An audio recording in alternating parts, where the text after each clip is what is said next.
आज आपण 11वी राज्यशास्त्र नवीन अभ्यासक्रम धडा पहिला राज्य स्टेट भाग 1 या संदर्भात माहिती पाहणार आहोत।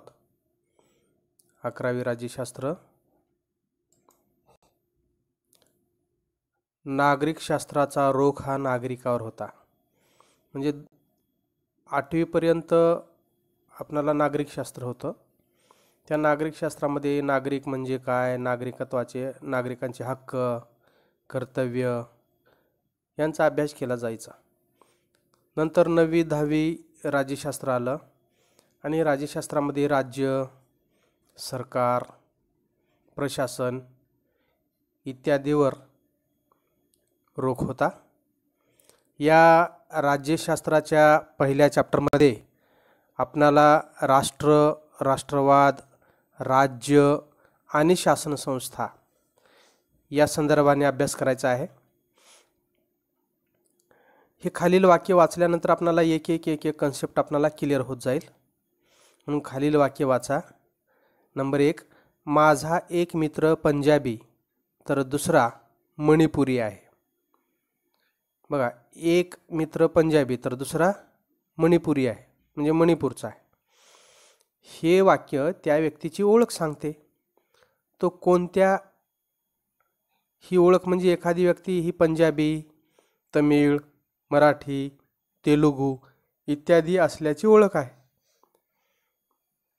नंबर 2, माझे 2 वर्ग बंधू इराणी आहेत। हे वाक्य ती व्यक्ती कोणत्या देशाची आहे हे दाखवते। ती व्यक्ती इराणी, श्रीलंकन, अमेरिकन इत्यादी असू शकते। त्या व्यक्तीचे ते राष्ट्रीयत्व असते, नॅशनॅलिटी।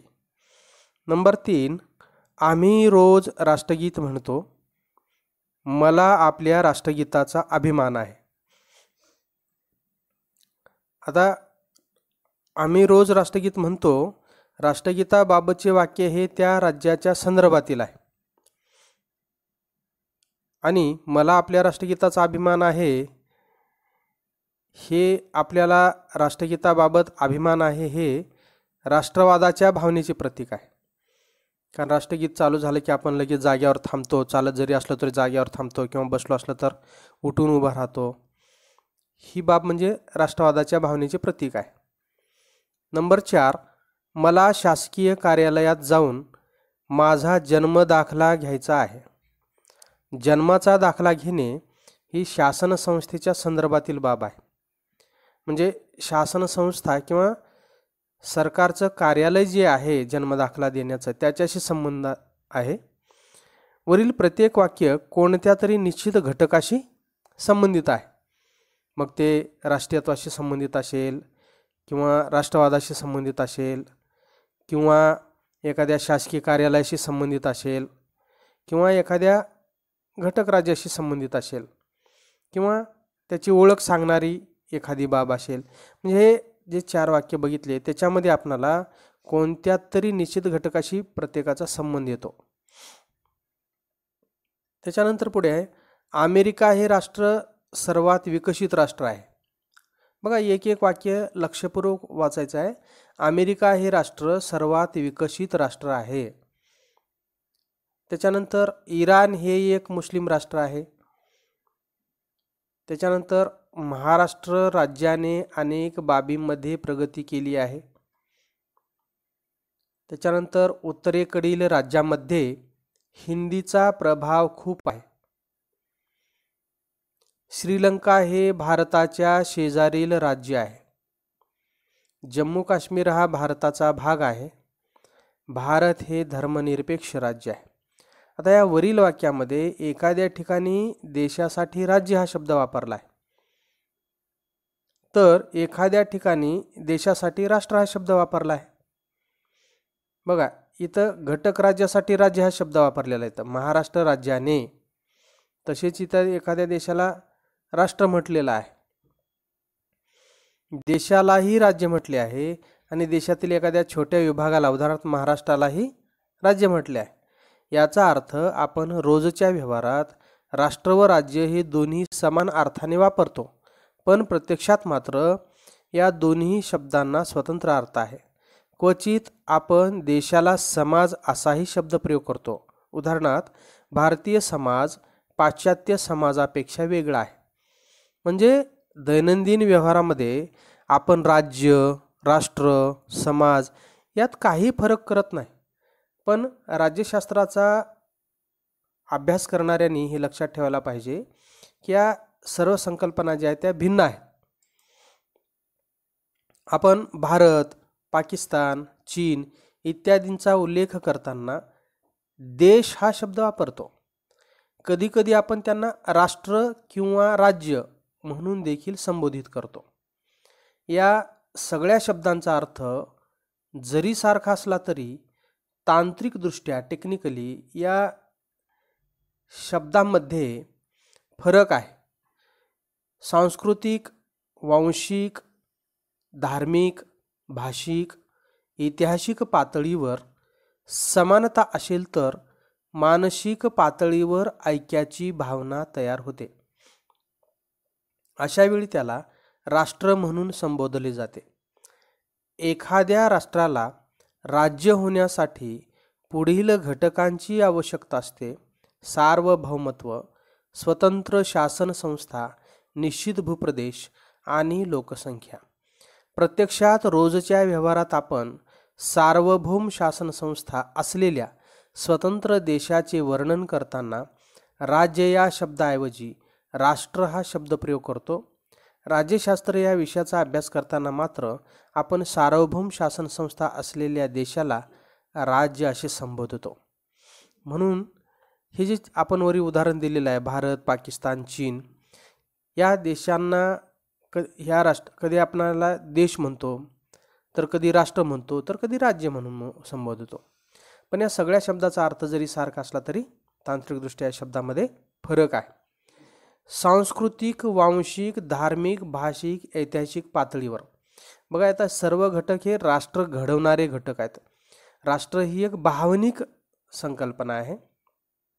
एकाच संस्कृतीचे लोक, एकाच वंशाचे लोक, एकाच धर्माचे लोक, समान भाषा बोलणारे लोक, एक समान इतिहास असणारा समाज भावनिकदृष्ट्या एक होतो. आम्ही सर्व एक आहोत कारण आमचा इतिहास एक आहे.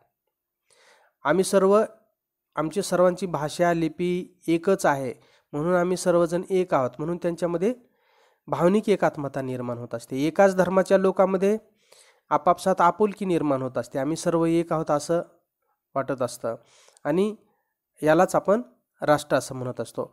एकाच वंशाचे लोक जेव्हा एकत्र राहतात तेव्हा एकमेकांबद्दल आपुलकी, जिव्हाळा, प्रेम निर्माण होते आणि आत्मीयता निर्माण होत असते. भावनिक एकात्मता, मनामध्ये वाटतं की आम्ही सर्व एकच आहोत. तसं जीवन जगण्याची पद्धती जी आहे, खाण्यापिण्याची, चालीरीती, रूढी, प्रथा, परंपरा या सर्व बाबीत सारखेपणा असणारा जो समाज असतो तो भावनिकदृष्ट्या एक होत असतो. आणि अशी ऐक्याची भावना राष्ट्र निर्माण करत असते. म्हणून राष्ट्र ही अदृश्य बाब आहे, मनामध्ये असते. ते एखाद्या राष्ट्राला राज्य होण्यासाठी पुढील घटकांची आवश्यकता असते. मग हा एकात्म पावलेला समाज जेव्हा एकत्र येतो, एकाच भाषेच्या आधारावर, एका वंशाच्या आधारावर, एका संस्कृतीच्या आधारावर, कोणत्याही वेगवेगळ्या घटकाच्या आधारावर जेव्हा हा समाज ऐक्याची भावना बाळगतो तेव्हा त्यांना वाटतं की मग आता आपला विशिष्ट असा भूभाग स्वतंत्र असायला पाहिजे, आपणच आपले निर्णय घ्यायला पाहिजे, आपणच आपला देश चालवला पाहिजे, आपला हा विशिष्ट भूभाग स्वतःचा असला पाहिजे, निर्णय आपण सर्वांनी एकत्र मिळून आपल्या स्वतःसाठी घेतले पाहिजेत. म्हणून आपलं राज्य निर्माण व्हावं असं त्यांना वाटत असतं. जसं की भारतातल्या लोकांना इंग्रजांची राजवट असताना हे सगळे लोक भावनिकदृष्ट्या एकत्र आले आणि विशेष म्हणजे भारतामध्ये वेगवेगळ्या जातीचे, धर्माचे, वंशाचे लोक असताना सुद्धा विविधतेत एकात्मता का निर्माण झाली, तर इंग्रजांच्या विरुद्ध प्रसारवादी जी त्यांचा राष्ट्रवाद होता त्याला विरोध केला त्यांनी आणि सगळ्यांनी एकत्र येऊन इंग्रजांना एकजुटीने शह दिला आणि हा विशिष्ट भूप्रदेश जो आहे तो आपला स्वतंत्र झाला पाहिजे अशी प्रत्येकाच्या मनात भावना निर्माण झाली. आणि आम्हा सर्वावर इंग्रजांची राजवट आहे, आम्ही सर्व गुलाम आहोत, म्हणून आम्ही सगळ्यांनी एकत्र येणं आवश्यक आहे असं प्रत्येक धर्माच्या, प्रत्येक जातीच्या, प्रदेशाच्या लोकांना वाटू लागलं आणि सर्व लोक भावनिकदृष्ट्या एकत्र आले राजकीय दृष्टिकोनातून आणि स्वतंत्र भूभाग आम्हाला झाला पाहिजे ही भावना त्यांच्या मनात निर्माण झाली आणि राज्य निर्माण झालं. म्हणून राष्ट्रीयत्वाची भावना अगोदर निर्माण होत असते, कारण आम्ही सर्व एक आहोत असं अगोदर वाटलं पाहिजे. मग ते कोणत्याही वांशिक असेल, सांस्कृतिक असेल, धार्मिक असेल किंवा भाषिक किंवा ऐतिहासिक पातळीवर कुठलाही फॅक्टर हा महत्त्वाचा ठरू शकतो. आणि या सर्वांनी एकत्र भावनिकदृष्ट्या एकत्र आल्यानंतर राष्ट्रीयत्वाची भावना निर्माण होते. आम्ही सर्व एक आहोत. आणि ह्या आम्ही सर्व एक आहोत म्हणत असताना नंतरचं पुढचं पाऊल म्हणजे आता हा विशिष्ट भूभाग आम्हाला स्वतःला मिळाला पाहिजे आणि तो स्वतंत्र झाला पाहिजे परकीयांच्या जाखडातून आणि आमचं स्वतःचं राज्य निर्माण झालं पाहिजे असं जेव्हा वाटतं तेव्हा ते म्हणून राज्य निर्माण होण्यासाठी सार्वभौमत्व म्हणजे सर्वश्रेष्ठ अधिकार, कोणताही निर्णय घ्यायचा असेल तर आम्हावर कोणाचाही दबाव असणार नाही, आम्ही सर्व एकत्र येऊन आम्हीच आमचे निर्णय घेऊ, आम्ही कोणाच्याही नियंत्रणाखाली किंवा दबावाखाली निर्णय घेणार नाही, अशी सार्वभौमत्वाची सॉव्हरेनिटी ज्याला आपण म्हणतो सर्वश्रेष्ठत्व. इंग्रजांची राजवट आमच्यावर होती तेव्हा आम्ही सार्वभौम नव्हतो, कारण आमच्या मताला किंमत नव्हती त्या ठिकाणी. आणि स्वतंत्र शासन व्यवस्था म्हणून राज्य चालवायचं असेल तर स्वतंत्र शासन व्यवस्था आमच्याच लोकांनी निर्माण केली पाहिजे आणि त्याला निश्चित भूप्रदेश पाहिजे आणि लोकसंख्या पाहिजे. हे राष्ट्राला जेव्हा हे चार घटक एकत्र येतात, सार्वभौमत्व, स्वतंत्र शासन संस्था, निश्चित भूप्रदेश आणि लोकसंख्या, हे जेव्हा एखाद्या राष्ट्राला राज्य होण्यासाठी ह्या घटकाची गरज असते. राष्ट्र झालेलं आहे परंतु राष्ट्रातून राज्य निर्माण व्हायचं असेल तर त्या एकत्र आलेल्या लोकांना निश्चित भूप्रदेश पाहिजे, ते सार्वभौम पाहिजे, सर्वश्रेष्ठ निर्णय घेण्याचा अधिकार त्यांचाच पाहिजे आणि त्यांचं शासन पाहिजे आणि सर्व लोक त्या भूप्रदेशातले एकजुटीने राहायला पाहिजेत प्रत्यक्षात रोजच्या व्यवहारात. म्हणून राज्य निर्माण होण्यासाठी चार घटकाची गरज आहे आणि राष्ट्र निर्माण होण्यासाठी हे वरील हे सर्व घटक सांस्कृतिक, वांशिक, धार्मिक, भाषिक, ऐतिहासिक पातळीवर समानता असेल तर मानसिक पातळीवर म्हणजे मनामध्ये प्रत्येकाला वाटतं की आपण सगळे एक आहोत. म्हणून अशा राष्ट्र निर्माण करणारे हे घटक आहेत. तर राज्य निर्माण करणाऱ्या घटकामध्ये एखाद्या राष्ट्राला राज्य होण्यासाठी कोणत्या घटकाची गरज असते तर सार्वभौमत्व, स्वतंत्र शासन संस्था, निश्चित भूप्रदेश आणि लोकसंख्या. प्रत्यक्षात रोजच्या व्यवहारात आपण सार्वभौम शासन संस्था असलेल्या स्वतंत्र देशाचे वर्णन करताना राज्य या शब्दाऐवजी राष्ट्र हा शब्द प्रयोग करतो. भारत हे एक राष्ट्र आहे आपण म्हणतो, कारण 15 ऑगस्ट 1947ला भारत स्वतंत्र झाला, हे राजकीय स्वातंत्र्य झाले. परंतु 26 जानेवारी 1950ला आम्ही राज्यघटना निर्माण करून ती स्वीकारली आणि तेव्हापासून आम्ही स्वतःचे निर्णय आम्ही आमच्या भारताच्या राज्यघटनेत लिहिलेल्या नियमाप्रमाणे घेऊ लागलो आणि आम्हीच आमची भारताची राज्यघटना निर्माण करून आम्हीच आमच्या देशाचा कारभार कसा चालवायचा या संदर्भात नियम आणि तरतुदी स्पष्ट केल्या आणि त्यानुसार आम्ही आमच्या देशातील प्रतिनिधी निवडले आणि राज्याच्या मार्फत कार्य करणारी संस्था म्हणजे शासन संस्था आम्ही निर्माण केलेली आहे. म्हणून राज्यशास्त्र या विषयाचा अभ्यास करताना मात्र आपण सार्वभौम शासन संस्था असलेल्या देशाला राज्य असे संबोधतो. त्याच्यानंतर आहे स्वयंनिर्णयाचे तत्व. तुम्हाला हे सर्व गोष्टी समजायला पाहिजेत म्हणून मी तुम्हाला हे सगळे मुद्दे दिलेले आहेत, कारण आपले राज्य, राष्ट्र या संकल्पना सगळ्या क्लिअर झाल्या पाहिजेत. आपल्या अभ्यासक्रमातल्या धड्यामध्ये आहे का नाही हा भाग महत्त्वाचा नाही, परंतु आपणाला ह्या सगळ्या गोष्टी क्लिअर झाल्या पाहिजेत, ही बाब महत्त्वाची आहे. म्हणून स्वयंनिर्णयाचे तत्व. अमेरिकेचे माजी अध्यक्ष वुड्रो विल्सन यांनी स्वयंनिर्णयाच्या तत्वाचा पुरस्कार केला व व्हर्सायच्या तहामध्ये त्याला मान्यता मिळवली. व्यक्ती समुदायाने कोणत्या सार्वभौम राज्यात असावे किंवा त्यांचे कोणत्या प्रकारचे सरकार असावे हे ठरवण्याचा त्यांचा हक्क म्हणजे स्वयंनिर्णय होय. एखाद्या राष्ट्राच्या अधिपत्याखाली राहणे अथवा स्वतंत्र होणे असा निर्णय करण्याची मुभा स्वयंनिर्णयाच्या तत्वातून व्यक्ती समुदायाला मिळते. राष्ट्र ही संकल्पना समजून घेण्यासाठी स्वयंनिर्णयाचे तत्व समजून घेणे आवश्यक आहे. पहिल्या महायुद्धानंतर स्वयंनिर्णयाचे तत्व मांडले गेले त्याचा परिणाम असा झाला की पारतंत्र्यात असणाऱ्या परंतु भावनिकदृष्ट्या एकत्र आलेल्या व्यक्ती समुदायांनी स्वातंत्र्याची मागणी केली असता त्यांच्या आधिपत्याखाली असलेल्या आशिया व आफ्रिका खंडातील जनतेच्या मनात आपली सार्वभौम राज्य असावे ही भावना जागृत झाली. त्यातून चळवळी निर्माण झाल्या. चळवळी जरी भिन्न असल्या तरी सर्वांमध्ये सार्वभौम राज्य निर्माण करण्याची समान भावना होती. ही भावना राष्ट्रीय संकल्पनेत अत्यंत महत्त्वाची मानली जाते. राष्ट्र या शब्दाचा एकच अर्थ सांगता येणे जरी अवघड असले तरी पारतंत्र्यातून मुक्त होण्याची इच्छा असणाऱ्या लोकांच्या समूहामध्ये असणारी एकात्मतेची भावना हा त्यांचा महत्त्वाचा गाभा आहे. ही भावना निर्णयाच्या तत्वातून जोपासली गेली. स्वयंनिर्णयाच्या तत्वामध्ये सरळ सरळ अर्थ जर काढायचा असेल तर स्वतःचा निर्णय घ्यायचा आपल्याला. आपण कुणाच्या आधिपत्याखाली राहणार आहोत, कोणत्या राज्यात राहणार आहोत, आपण ठरवायचं आहे. हा एकत्र आलेला समूह जो आहे, जसं की भारतातल्या लोकांनी एकत्र येऊन ठरवलं आम्हाला इंग्रजाच्या आधिपत्याखाली राहायचं आहे का आमचं वेगळं व्हायचं आहे.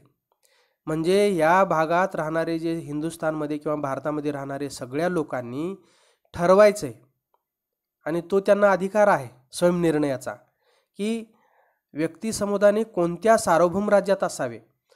आम्ही इंग्रजांच्या आधिपत्याखाली किंवा इंग्रजी सार्वभौम राज्यात राहायचं आहे का स्वतःचं सरकार असणारं, स्वतःची सार्वभौम सत्ता असणारं असं स्वतंत्र राज्य आम्हाला पाहिजे. याचा निर्णय घेण्याचा अधिकार त्या भागातील समुदायाला असेल. हे अशा प्रकारचा त्याचा अर्थ आहे. म्हणून हे तत्त्व का मांडलं तर पहिल्या महायुद्धामध्ये मोठ्या प्रमाणात प्रचंड नुकसान झालं होतं, मनुष्यहानी झाली होती. आणि हे कशासाठी तर भूभागासाठी, प्रदेशासाठी. कारण साम्राज्यवाद मोठ्या प्रमाणात त्यावेळेस चाललेला होता. प्रत्येकाला महत्त्वाकांक्षा मोठी होती की वेगवेगळे देश जिंकायचे, भौगोलिक प्रदेश आपल्या भागाला जोडायचा. आणि याच्यातून मोठ्या प्रमाणात समूहामध्ये वितुष्ट निर्माण होत असत आणि मानवी हानी प्रचंड प्रमाणात होते. म्हणून त्या भौगोलिक प्रदेशात राहणाऱ्या समुदायांनी ठरवायचं आहे की आपणाला कोणत्या सार्वभौम राज्यात असावे. हे ठरवण्याचा अधिकार त्या समुदायाला असेल आणि तो त्यांचा हक्कही असेल. एखाद्या राष्ट्राच्या आधिपत्याखाली राहणे अथवा स्वतंत्र होणे असा निर्णय करण्याची मुभा स्वयंनिर्णयाच्या तत्वातून व्यक्ती समुदायाला मिळते. म्हणून या व्यक्ती समुदायाने स्वतः निर्णय घ्यायचा आहे, स्वयंनिर्णय घ्यायचा आहे की आपणाला एखाद्या राष्ट्राच्या आधिपत्याखाली राहायचं आहे का स्वतंत्र व्हायचं का एखाद्या सार्वभौम राज्याच्या आधिपत्याखाली राहायचं. हे त्या व्यक्ती समुदायांना हक्क आहे तो स्वयंनिर्णयाचा. म्हणून भारताच्या लोकांना सुद्धा असा स्वयंनिर्णयाचा हक्क आहे. म्हणून भारतीयांनी इंग्रजांना त्यांची जी काही राज्य होती, सार्वभौम राज्य त्यांचं, ते निर्णय घेत होते भारताच्या संदर्भात. आपण तेव्हा सार्वभौम नव्हतो, आपल्या विचाराला किंमत नव्हती, आपले मूलभूत हक्क त्या ठिकाणी गळचेपी केली जात होती. म्हणून या सगळ्या लोकांनी सामुदायिकरित्या इंग्रजांना विरोध करून सार्वभौम आमचं स्वतंत्र राज्य असावं अशी आमच्या व्यक्ती समुदायाची इच्छा होती. आणि म्हणून स्वयंनिर्णयाच्या तत्वानुसार सगळ्या लोकांनी एकत्र येऊन विरोध केला आणि स्वयंनिर्णयाचे तत्व समजून घेऊन एकत्र आलेले सगळ्या लोकांनी इंग्रजांना सळो की पळो करून सोडून देऊन 15 ऑगस्ट 1947ला स्वातंत्र्य मिळाले. आणि भारताची राज्यघटना त्याच्यानंतर 2 वर्ष 11 महिने 17 दिवस राज्यघटना निर्माण करण्यासाठी लागले. आणि त्याच्यानंतर भारताच्या राज्यकारभाराची दिशा, नियम, कायदे, तरतुदी या पूर्ण केल्या गेल्या आणि 26 जानेवारी 1950 पासून त्याची अंमलबजावणी झाली. म्हणून स्वयंनिर्णयाचं तत्व फार महत्त्वाचं आहे. त्या भौगोलिक प्रदेशातील व्यक्ती समुदायाने ठरवायचे आपणाला की आपलं स्वतःचं एक सार्वभौम स्वतंत्र राज्य असावं का कुणाच्या आधिपत्याखाली आपणाला राहायचं आहे किंवा कोणत्या राज्याच्या नियंत्रणाखाली राहायचे, हे त्या व्यक्ती समुदायाने ठरवणं महत्त्वाचं आहे. भावनिकदृष्ट्या एकत्र आलेल्या व्यक्ती समुदायाने स्वातंत्र्याची मागणी केली असता त्यांच्या आधिपत्याखाली असलेल्या आशिया व आफ्रिका खंडातील, म्हणून आशिया आणि आफ्रिका खंडातील बरेच जे काही भाग होते ते इंग्रजांच्या नियंत्रणाखाली होते आणि त्याच्यातून जागृती झाली स्वयंनिर्णयाच्या तत्वानुसार आणि मग हळूहळू चळवळी निर्माण होऊ लागल्या आणि आशिया व आफ्रिका खंडातील जनतेच्या मनात आपली सार्वभौम राज्य असावे ही भावना जागृत झाली. आपण गुलाम न राहता, आपण कुणाचं मांडलिकत्व न पत्करता, आपण कुणाच्या नियंत्रणाखाली न राहता स्वतंत्रपणे आपला भाग जो आहे सार्वभौम, कारण आम्ही आमचे निर्णय घेतले पाहिजेत आणि आम्ही आमच्या विकासाची दिशा ठरवली पाहिजे आणि आमचा निर्णय आम्ही घेतला पाहिजे, आमचा कारभार आम्ही चालवला पाहिजे, अशा स्वरूपाचं सार्वभौम राज्य आम्हाला आवश्यक आहे. आम्हाला कुणाच्या नियंत्रणाखाली राहायचं नाही. याच्याबद्दल आशिया आणि आफ्रिका खंडातील लोकांमध्ये जागृती निर्माण झाली. कशामुळे? या स्वयंनिर्णयाच्या तत्वामुळे. त्यातून चळवळी निर्माण झाल्या. जरी भिन्न असल्या चळवळी तरी सर्वांमध्ये सार्वभौम राज्य, सार्वभौम राज्य, निर्णय घेण्याच्या संदर्भात पूर्ण स्वातंत्र्य, सार्वभौम राज्य, सॉव्हरीन स्टेट म्हणतो आपण याला, निर्माण करण्याची समान भावना होती. ही भावना राष्ट्रीय संकल्पनेत अत्यंत महत्त्वाची मानली जाते. म्हणून अशा प्रकारची सार्वभौम राज्याची भावना असली पाहिजे लोकांच्या मनामध्ये, तेव्हाच ते राष्ट्र घडू शकते. केवळ लग्नासाठी एकत्र आलेला लोकांचा समूह किंवा विशिष्ट जातीच्या मेळाव्यासाठी एकत्र आलेला लोकांचा समूह याला आपण राष्ट्र म्हणणं हे फारसं काही योग्य होणार नाही. परंतु हे सर्व लोक जेव्हा राजकीय भावनेने प्रेरित होतात आणि आपल्या स्वतःची सार्वभौम राज्य निर्माण झाले पाहिजे अशा भावनेने ते लढा देण्यासाठी एकत्र येतात, तेव्हा अशा प्रकारची राष्ट्रीय भावना जी आहे त्याच्यातूनच राज्य निर्माण होत असतं. म्हणून अशा प्रकारच्या सार्वभौम राज्य निर्माण करण्याची समान भावना होती. ही भावना राष्ट्रीय संकल्पनेत अत्यंत महत्त्वाची मानली जाते. म्हणून राष्ट्रीय संकल्पनेमध्ये अशा प्रकारची सार्वभौम राज्य निर्माण करण्याची समान भावना जर झाली तरच ते राज्य निर्माण करू शकतात.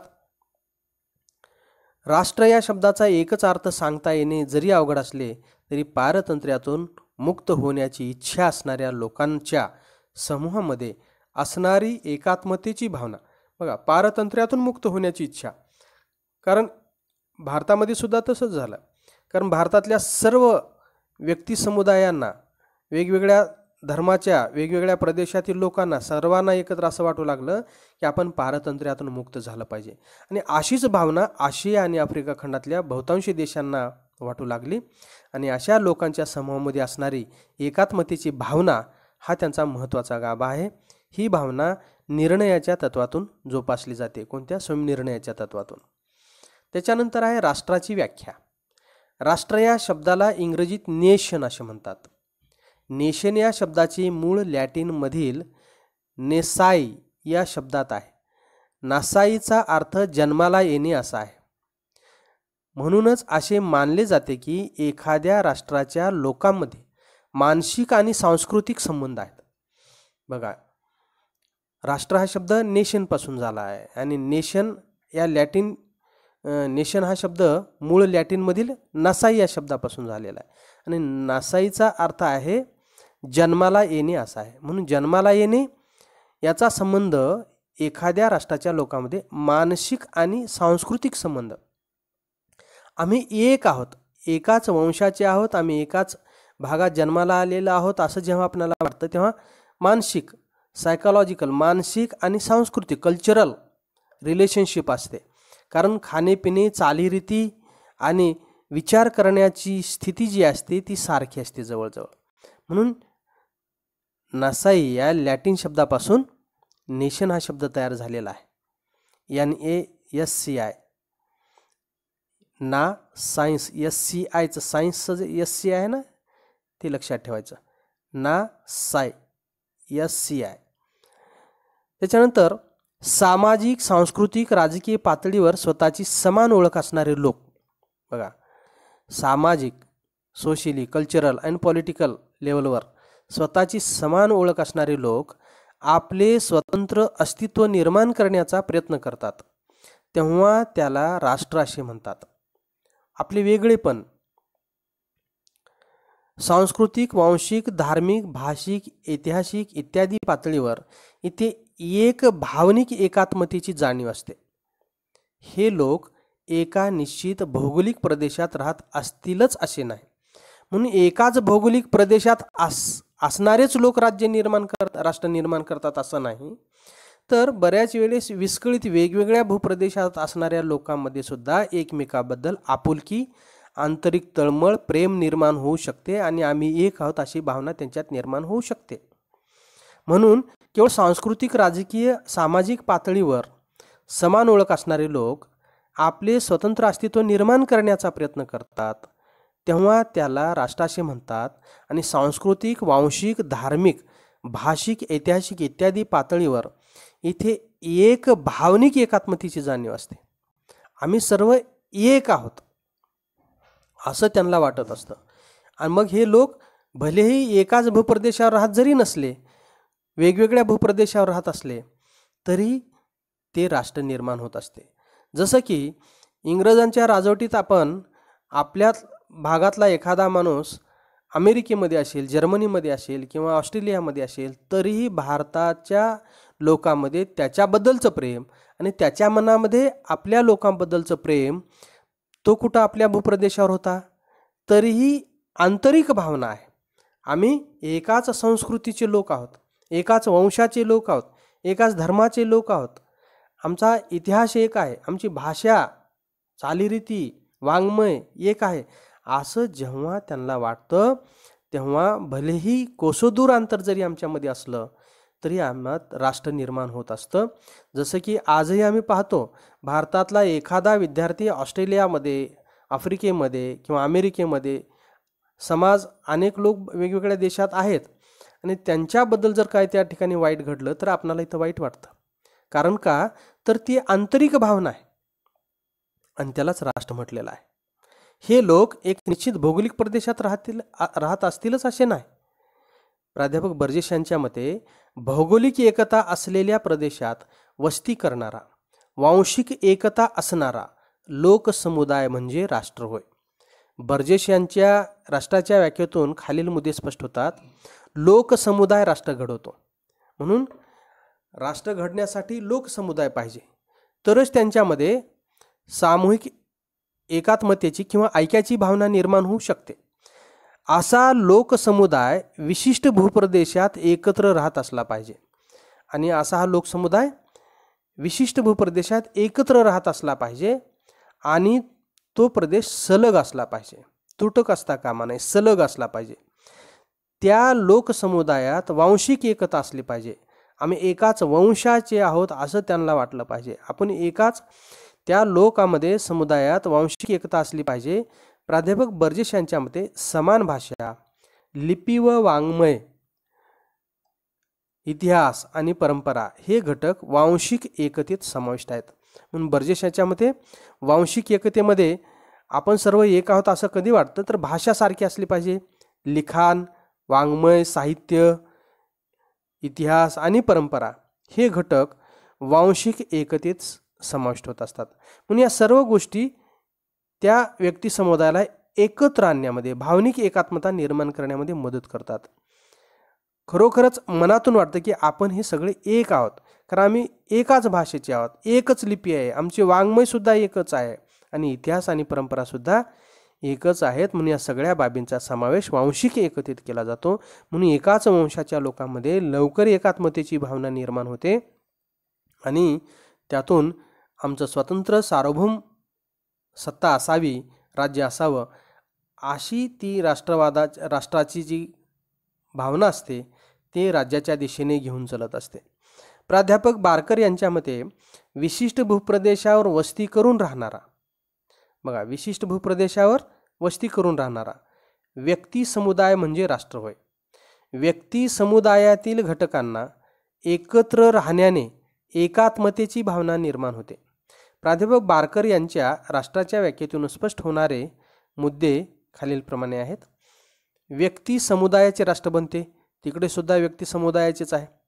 व्यक्ती समुदायाचे राष्ट्र बनते, तो समाज एकाच भूप्रदेशात वस्ती करून राहणारा असला पाहिजे. बर्जेसच्या व्याख्येमध्ये सुद्धा तसंच आहे, भूप्रदेशात एकत्र राहायला पाहिजे. वांशिक एकतेला प्राधान्य नाही या ठिकाणी.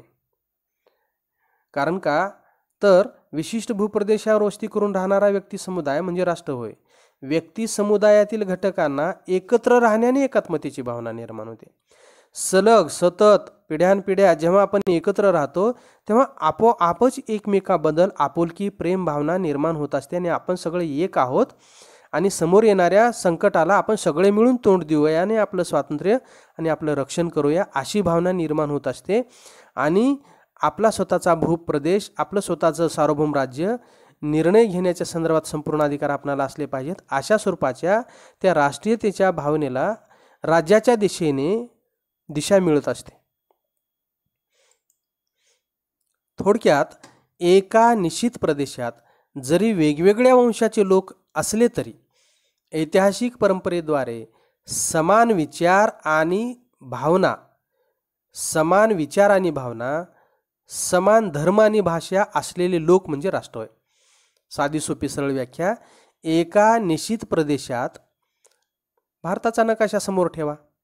एका निश्चित प्रदेशात जरी वेगवेगळ्या वंशाचे लोक असले तरी आहेत, भारतामध्ये वेगवेगळ्या वंशाचे लोक आहेत. भारताचा नकाशा समोर ठेवल्यानंतर आपण जेव्हा कल्पना करतो की एका निश्चित प्रदेशात जरी वेगवेगळ्या वंशाचे लोक असले तरी ऐतिहासिक परंपरेद्वारे, आता ऐतिहासिक परंपरा आमच्या सारख्या आहेत. आम्ही इंग्रजांच्या राजवटीत सगळेजण गुलामगिरीत होतो. आमचा इतिहास सारखा आहे आणि आम्ही सतत एका निश्चित भूप्रदेशात राहत असल्यामुळे आमचे विचार कसे आहेत, परंपरेद्वारे समान विचार आहेत आमचे आणि भावना, समान विचार आणि भावना आहेत आमच्या. निश्चित भूप्रदेशात सलग पिढ्यानपिढ्या राहत असल्यामुळे ऐतिहासिक परंपरेद्वारे समान विचार आणि भावना, समान धर्म आणि भाषा असलेले लोक म्हणजे राष्ट्र होय. जरी वेगवेगळ्या वंशाचे लोक असले तरी ऐतिहासिक परंपरेद्वारे आमच्या सर्व वाडवडिलांनी परक्यांच्या विरोधात, इंग्रजांच्या विरोधात किंवा ज्या ज्या लोकांनी आमच्यावर आक्रमण केली त्या सर्वांच्या विरोधात भले आम्ही एकाच वंशाचे नसलो तरी सगळ्यांनी एकजुटीनं मिळून सामना केलेला आहे. आणि हा भूभाग, हा प्रदेश एक सार्वभौम राज्य निर्माण करण्यासाठी आमच्या आजोबा पंजोबांनी आणि मागच्या पिढ्यांनी त्यांना तोंड दिलेलं आहे. म्हणून मग आज आम्ही एकमेकांबद्दल का बरं लढावं? म्हणून सतत एकत्र राहण्याने आमच्या सर्वांचा समान विचार आणि भावना आहेत, समान धर्म आणि भाषा असलेले लोक म्हणजे राष्ट्र होय. प्राध्यापक बर्जेस आणि प्राध्यापक बारकर यांच्या व्याख्यातून एक गोष्ट स्पष्ट होते की राष्ट्र बनण्यासाठी समाजातील घटकात भावनिक एकता असली पाहिजे. ही एकता ज्या कारणामुळे निर्माण होते, कोणत्या कारणामुळे एकता निर्माण होते त्या कारणाबद्दल त्या दोन विचारवंतात मतभेद आहेत. कुणामध्ये? बर्जेस आणि बारकरमध्ये. ज्या कारणामुळे एकता निर्माण होते त्या कारणाबद्दल त्या दोन विचारवंतांमध्ये मतभेद आहेत. प्राध्यापक बर्जेस यांनी राष्ट्र घडण्यासाठी वांशिक एकतेला प्राधान्य दिले आहे, तर प्राध्यापक बारकर यांनी भौगोलिक एकतेला प्राधान्य दिलेलं आहे. आपण त्या व्याख्या बघितल्यानंतर लक्षात आलं आपणाला की बर्जेस यांनी वांशिक एकतेला, कारण वांशिक एकताच त्यांना एकत्र घेऊन येत असते आणि भावनिक एकात्मता निर्माण होते असे बर्जेसचं म्हणणं आहे. तर बारकरच्या मते भौगोलिक एकतेत सलग सतत एकत्र राहण्याने एकात्मता निर्माण होत असते, म्हणून त्यांनी वांशिक एकतेला महत्त्व न देता भौगोलिक एकतेला महत्त्व दिलेलं आहे. त्याच्यानंतर राष्ट्राची वैशिष्ट्ये आपण बघितल्यावरच्या व्याख्यामध्ये की लोकसमुदाय असला पाहिजे, म्हणजे लोक असल्याशिवाय एकता कशी निर्माण होणार आहे? भावनिक एकात्मता, एकमेकाबद्दल प्रेम, आपुलकी, जिव्हाळा, अस्मिता, सलग एकत्र राहण्याने आपण सर्व एक आहोत अशी भावना तिथल्या लोकसंख्येमध्ये असली पाहिजे. म्हणून राष्ट्राला लोकसंख्या असणे आवश्यक आहे. या लोकांमध्ये आपापसात काही साम्य असते, सारखेपणा असतो काही लोकांमध्ये. हे साम्य भाषेबद्दल असते, सारखी भाषा असणारे, एकाच वंशाचे असलेले, धर्माचे असलेले, तसेच समान ऐतिहासिक किंवा सांस्कृतिक पातळीवर अनुभवातून येऊ शकते किंवा सांस्कृतिक पातळीवरील अनुभवातून येऊ शकते.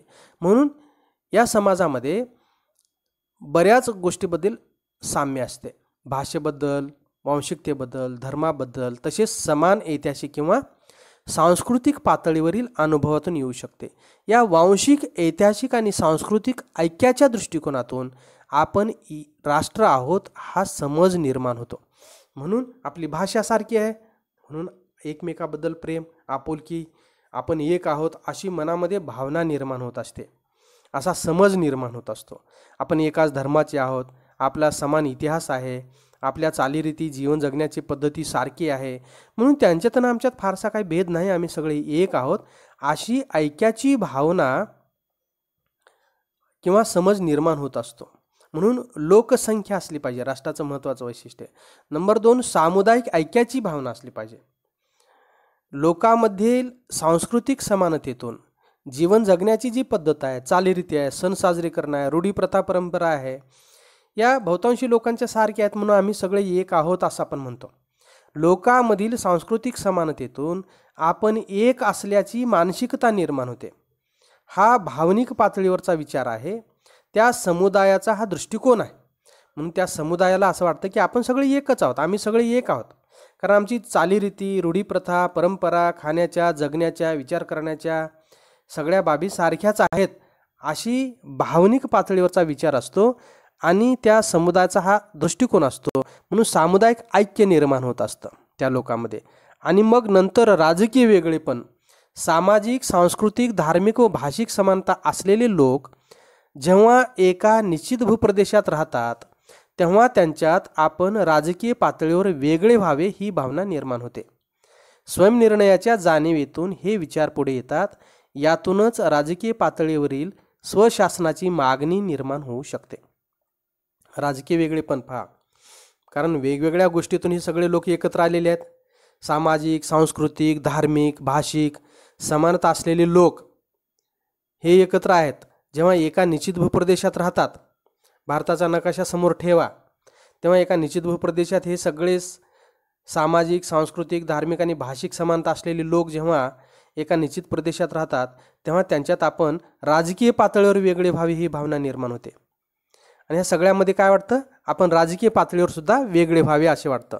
आता आम्हाला इंग्रजांच्या नियंत्रणाखाली नको, आता आम्हाला स्वतःचं राजकीय वेगळेपण पाहिजे आणि आमचा स्वतःचा स्वयंनिर्णयाचा सुद्धा हक्क आहे आमचा, की आम्ही कुणाच्या नियंत्रणाखाली राहायचं का, आमचे स्वतःचे स्वतंत्र सार्वभौम शासन व्यवस्था किंवा राज्यसंस्था निर्माण करायची आहे, हा निर्णय आमचा असेल. आणि या जाणीवेतून मग हे विचार पुढे येतात आणि त्यातून मग राजकीय पातळीवरील स्वशासनाची मागणी निर्माण होऊ शकते. आता इंग्रजांचं शासन आता आम्हाला नको, तर आमचं स्वतःचं स्वशासन असलं पाहिजे आणि हा भूभाग स्वतंत्र आमचा आणि आमचं शासन आणि आमचं स्वतःचं सार्वभौम राज्य निर्माण झालं पाहिजे, असं राष्ट्र निर्माण झालेल्या लोकांच्या मनामध्ये निर्माण होत असलेला विचार असतो. आणि म्हणून असं राजकीय वेगळेपण, अशा लोकसंख्येमध्ये वेगवेगळ्या मुद्द्यातून एकात्मता निर्माण झाली, ऐक्याची भावना निर्माण झाली आणि ऐक्याची भावना पुढे कशात प्रवृत्ती झाली, एका निश्चित प्रदेशात राहणारे हे लोक त्यांच्यात राजकीय पातळीवर वेगळे व्हावे ही भावना निर्माण झाली. आणि स्वयंनिर्णयाच्या जाणीवेतून हे विचार पुढे आले.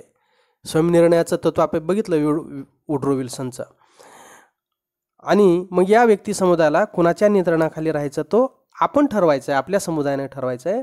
म्हणून आता इंग्रजांच्या नियंत्रणाखाली आता आम्हाला नको, तर हा भूभाग आम्हाला मिळाला पाहिजे आणि आमचं स्वतःचं शासन असलं पाहिजे, अशी मागणी त्याच्यातून होऊ शकते. म्हणून राष्ट्राचे हे 3 महत्त्वाचे वैशिष्ट्य बघा: लोकसंख्या, सामुदायिक ऐक्याची भावना आणि राजकीय वेगळेपण. आणि राजकीय वेगळेपण नसेल तर अशा राष्ट्राला राज्य निर्माण करता येणार नाही. कारण राष्ट्र केवळ भाषेच्या आधारावर एकत्र आलेल्या लोक असतील तर ते राष्ट्र होईल, परंतु ते स्वतःचं राज्य निर्माण करू शकणार नाहीत. म्हणून राजकीय वेगळेपण जेव्हा निर्माण करण्याच्या दृष्टीने विचार करतात, तेव्हाच ते स्वतःच्या राज्याच्या आणि स्वतंत्र सार्वभौम राज्याच्या दिशेने ते वाटचाल करू शकतात. त्याच्यानंतर एक नवीन कल्पना आहे जे तुमच्या नवीन अभ्यासक्रमामध्ये दिलेली नाही: राष्ट्र आणि राष्ट्रक. बघा याच्यात काय फरक आहे तो. राष्ट्र आणि राष्ट्रक या 2 कल्पना एकच आहेत की निराळ्या आहेत, या प्रश्नावर मतभेद आहेत. जर्मन लोक ज्याला राष्ट्र म्हणतात त्याला इंग्लिश लोक राष्ट्रक म्हणतात. जर्मन विचारवंतांच्या मते जो समाज भावनिकदृष्ट्या एक असतो व इतरांपेक्षा आपण निराळे आहोत असे मानतो तो समाज राष्ट्र स्वरूप असतो. मग आता जर्मन लोकांच्या मते राष्ट्र कशाला म्हटलंय बघा, जो समाज भावनिकदृष्ट्या एक असतो. आता भावनिक एकात्मता कधी निर्माण होते ते आपण बघितलं. एकच समान राजकीय महत्त्वाकांक्षा असेल किंवा सामाजिक असेल, सांस्कृतिक, वांशिक, धार्मिक, भाषिक, समान इतिहास असणारे लोक, असे वेगवेगळ्या मुद्द्यावर भावनिक एकात्मता निर्माण होत असते. आणि दुसऱ्या नंतरचा महत्त्वाचा मुद्दा आहे की आम्ही इतरांपेक्षा आपण निराळे आहोत असे मानतो तो समाज राष्ट्र निर्माण स्वरूप असतो. म्हणून जर्मन लोकांच्या मते, जर्मन विचारवंतांच्या मते जो समाज भावनिकदृष्ट्या एक असतो, एकात्म पावलेला असतो, आम्ही सगळे एक आहोत असं वाटतं, एकाच वंशाचे आहोत, एकाच धर्माचे आहोत, कोणत्याही मुद्द्यावर आम्ही एक आहोत असं त्यांना वाटत असतं. जो समाज भावनिकदृष्ट्या एक असतो, त्याच्यानंतर दुसरं वैशिष्ट्य, व इतरांपेक्षा आपण निराळे आहोत असे मानतो. आणि इतरांपेक्षा आपण निराळे आहोत असं मानतो तो समाज राष्ट्र स्वरूप असतो. बघा पुढं, ब्रिटिश विचारवंतांच्या मते केवळ भावनिक ऐक्याने समाज राष्ट्र बनत नाही. मात्र ब्रिटिश विचारवंतांच्या मते केवळ भावनिक ऐक्याने जो समाज आहे, भावनिकदृष्ट्या एकत्र आलेला समाज, तो राष्ट्र बनत नाही. ते भावनिक ऐक्य राजकीय स्वरूपाचे असेल तरच त्याला राष्ट्र म्हणता येईल. म्हणून केवळ भावनिक ऐक्य असून राष्ट्र बनत नाही, तर ते भावनिक ऐक्य कशाने प्रेरित असलं पाहिजे? राजकीय स्वरूपाने. म्हणून आमचं स्वतःची सार्वभौम सत्ता असली पाहिजे, आमचं स्वतःचं सार्वभौम राज्य असलं पाहिजे, आमचं स्वतःचं स्वयंशासन असलं पाहिजे. अशा स्वरूपाचा विचार करणारा समूह जेव्हा राष्ट्र निर्माण करतो, म्हणून भावनिक ऐक्य कशाच्या दृष्टीने प्रेरित पाहिजे? राजकीय स्वरूपाचे. म्हणून भारतातले सगळे लोक कशासाठी एकत्र आले? भारताला स्वातंत्र्य मिळवून देण्यासाठी. भारताचा भौगोलिक प्रदेश, सार्वभौम सत्ता, स्वतंत्र राज्य, स्वयंशासन, स्वतःची सत्ता निर्माण करण्यासाठी एकत्र आलेला हा मानवी समूह राष्ट्र निर्माण केलेला आहे. म्हणून भावनिकदृष्ट्या एकत्र आलेला समाज जेव्हा राजकीय दृष्टीने प्रेरित होतो, निवळ वंशाच्या नाही, धर्माच्या नाही, भूप्रदेशाच्या नाही, तर हा भाग स्वतंत्र असला पाहिजे आणि आमचं स्वतःचं शासन असलं पाहिजे आणि आमची सार्वभौम सत्ता असली पाहिजे. सर्व निर्णय घेण्याच्या संदर्भाचे अधिकार संपूर्णतः आम्हाला असले पाहिजेत. आमच्यावर कुणाचाही नियंत्रण, कुणाचाही ताबा, कुणाची भीती आम्हाला असता कामा नये. निर्भीडपणे मुक्त जीवन जगण्यासाठी आम्हाला स्वतंत्र राज्याची, सार्वभौम सत्तेची गरज आहे. अशा भावनेने एकात्म झालेला समाज खऱ्या अर्थाने राष्ट्र बनत असतो. म्हणून प्रश्न असा निर्माण होतो की समाज घटकांचे भावनिक ऐक्य राजकीय केव्हा होते? हा प्रश्न आहे. बघा, प्रश्न असा निर्माण होतो की समाज घटकांचे भावनिक ऐक्य राजकीय केव्हा होते? आता भावनिक एकात्म पावलेला समाज मग राज्य कधी होतो? बघा पुढे, या प्रश्नाला उत्तर देताना ब्रिटिश विचारवंत भावनिक ऐक्याचा संबंध स्वातंत्र्याशी जोडतात. म्हणून हा संपूर्ण समाज जो आहे, वेगवेगळ्या धर्माचा, वेगवेगळ्या प्रदेशात राहणारा, समान संस्कृती असलेला, समान धर्म असलेला, समान भाषा असलेला हा समाज भावनिकदृष्ट्या ऐक्याचा संबंध स्वातंत्र्याशी जोडलेला आहे. हा एकात्म पावलेला समाज जेव्हा स्वातंत्र्याशी निगडीत होतो, स्वातंत्र्य मिळवण्याशीच विचार करतो, स्वातंत्र्य मिळवण्याचा विचार करतो, तेव्हा त्याला राष्ट्र म्हणतात. म्हणून हा समाज, एकात्म पावलेला समाज जेव्हा स्वतःची सार्वभौम सत्ता, सार्वभौम राज्य, स्वतंत्र राज्य निर्माण करण्याच्या दृष्टीने प्रेरित होतो, स्वातंत्र्याशी त्या भावनिक एकात्मतेचा संबंध जोडला जातो, तेव्हाच त्याला राष्ट्र म्हणता येईल असं ब्रिटिश विचारवंत म्हणतात. म्हणून भारतामध्ये सगळे लोक एकत्र आले ते खऱ्या अर्थाने राष्ट्र आहेत. आम्ही एकाच वंशाचे म्हणून एकत्र आलेला नाही, तर आम्ही संपूर्ण जण एकत्र आलो ते आम्ही इंग्रजांना शह देण्यासाठी आणि त्यांची गुलामगिरी काढून टाकण्यासाठी, त्यांची जी काही सत्ता होती, अनियंत्रित सत्ता, ती झुगारून देण्यासाठी आम्ही एकत्र आलो होतो. आणि स्वातंत्र्यासाठी आणि या पारतंत्र्याच्या पासातून दूर होण्यासाठी आम्ही एकत्र आलो होतो, मुक्त होण्यासाठी एकत्र आलो होतो. म्हणून ब्रिटिश विचारवंत भावनिक ऐकाचा संबंध स्वातंत्र्याशी जोडतात. देश स्वतंत्र व्हावा म्हणून लोक एक झाले असतील तर ते राष्ट्र बनतात. बघा, देश स्वतंत्र व्हावा म्हणून लोक एक झाले असतील तर ते राष्ट्र बनतात. भारतातले लोक तसे झाले, स्वतंत्र व्हावा म्हणून एकत्र आले. मुळात देश स्वतंत्र असेल आणि जर स्वतंत्र असेल अगोदरच तर एकत्र कशासाठी यायचं, तर हे स्वातंत्र्य टिकून ठेवण्यासाठी यायचं. म्हणून आज काळाची गरज आहे भारतातल्या सगळ्या लोकांना जाती, धर्म, प्रदेश, भाषा, संस्कृती या सगळ्या गोष्टी थोड्याशा बाजूला ठेवून आम्ही एक आहोत आणि आम्हाला मिळालेले स्वातंत्र्य आम्हाला टिकून ठेवायचं आहे. याच्यासाठी आम्ही नेहमी भारत मातेबद्दलचा आम्हाला अभिमान असला पाहिजे. देश स्वतंत्र असेल तर स्वातंत्र्य टिकवण्याची प्रेरणा समाजाला राष्ट्र बनवत असते. म्हणून स्वातंत्र्य टिकून राहण्यासाठी नेहमी चैतन्य असलं पाहिजे, समाजामध्ये उत्साह असला पाहिजे. आम्ही एक आहोत आणि आमचा देश, आमचं स्वातंत्र्य हे टिकून राहून प्रगल्भ झालं पाहिजे. लोकशाही प्रगल्भ झाली पाहिजे आणि प्रत्येक व्यक्तीच्या मताला किंमत मिळाली पाहिजे. म्हणजे सर्व जाती, धर्म, वंश, प्रदेश सगळे लोक आम्ही एक आहोत अशी एकजुटीची भावना स्वातंत्र्य मिळालेलं टिकून ठेवू शकते. अन्यथा अनेक दंगे निर्माण होत असतील, जाती, धर्म, भेद याच्यातून विस्कळीत स्थिती निर्माण होत असेल तर ती मिळालेल्या स्वातंत्र्याला अडचण होऊ शकते आणि विकासामध्ये सुद्धा अडसर होऊ शकते. म्हणून आज काळाची गरज आहे. मुळात देश स्वतंत्र असेल तर स्वातंत्र्य टिकविण्याची प्रेरणा आम्हाला स्वातंत्र्य मिळण्यासाठी आम्हाला संघर्ष करावा लागला, युद्ध करावं लागलं आणि नंतर मिळालेलं स्वातंत्र्य व्यवस्थितरित्या टिकून ठेवण्यासाठी आणि विकासाच्या दृष्टीने वाटचाल करण्यासाठी आम्हाला सर्वांना एकत्र येण्याची गरज आहे. कोणत्याही प्रकारचा बारीक संकुचित विचार न ठेवता आम्ही सर्व एक आहोत आणि आम्ही सर्वजण मिळून आमच्या कल्याणासाठी निर्णय घेत आहोत. आम्ही कुणाच्या नियंत्रणाखाली, दबावाखाली किंवा गुलामगिरीखाली राहणार नाही. अशा स्वरूपाने सगळ्या जाती धर्माच्या लोकांनी एकत्र येऊन भारत मातेचा जयघोष केला पाहिजे. उदाहरणार्थ, भारताच्या स्वातंत्र्यपूर्व काळात भारतीय नेत्यांनी हिंदुस्थानच्या लोकांना स्वातंत्र्यासाठी एक करण्याचा प्रयत्न केला. त्यासाठी त्यांनी राष्ट्रीय सभेची स्थापना केली. थोडक्यात त्यांनी भारतीय समाज राष्ट्ररूपाने उभा करण्याचा प्रयत्न केला. राष्ट्र या कल्पनेत राजकीय स्वातंत्र्याची भावना अभिप्रेत आहे. राष्ट्र या कल्पनेत राजकीय स्वातंत्र्याची भावना अभिप्रेत आहे. म्हणून आम्ही भावनिक एकात्म पावलेला समाज, आम्हाला राजकीय स्वातंत्र्य पाहिजे होतं. राष्ट्रक होण्यासाठी समाज घटकातील एकता पुरेशी असते. बघा, राष्ट्रक होण्यासाठी केवळ भावनिक एकता पुरेशी आहे, ती राजकीय स्वातंत्र्याची भावना अभिप्रेत नाही त्याच्यामध्ये.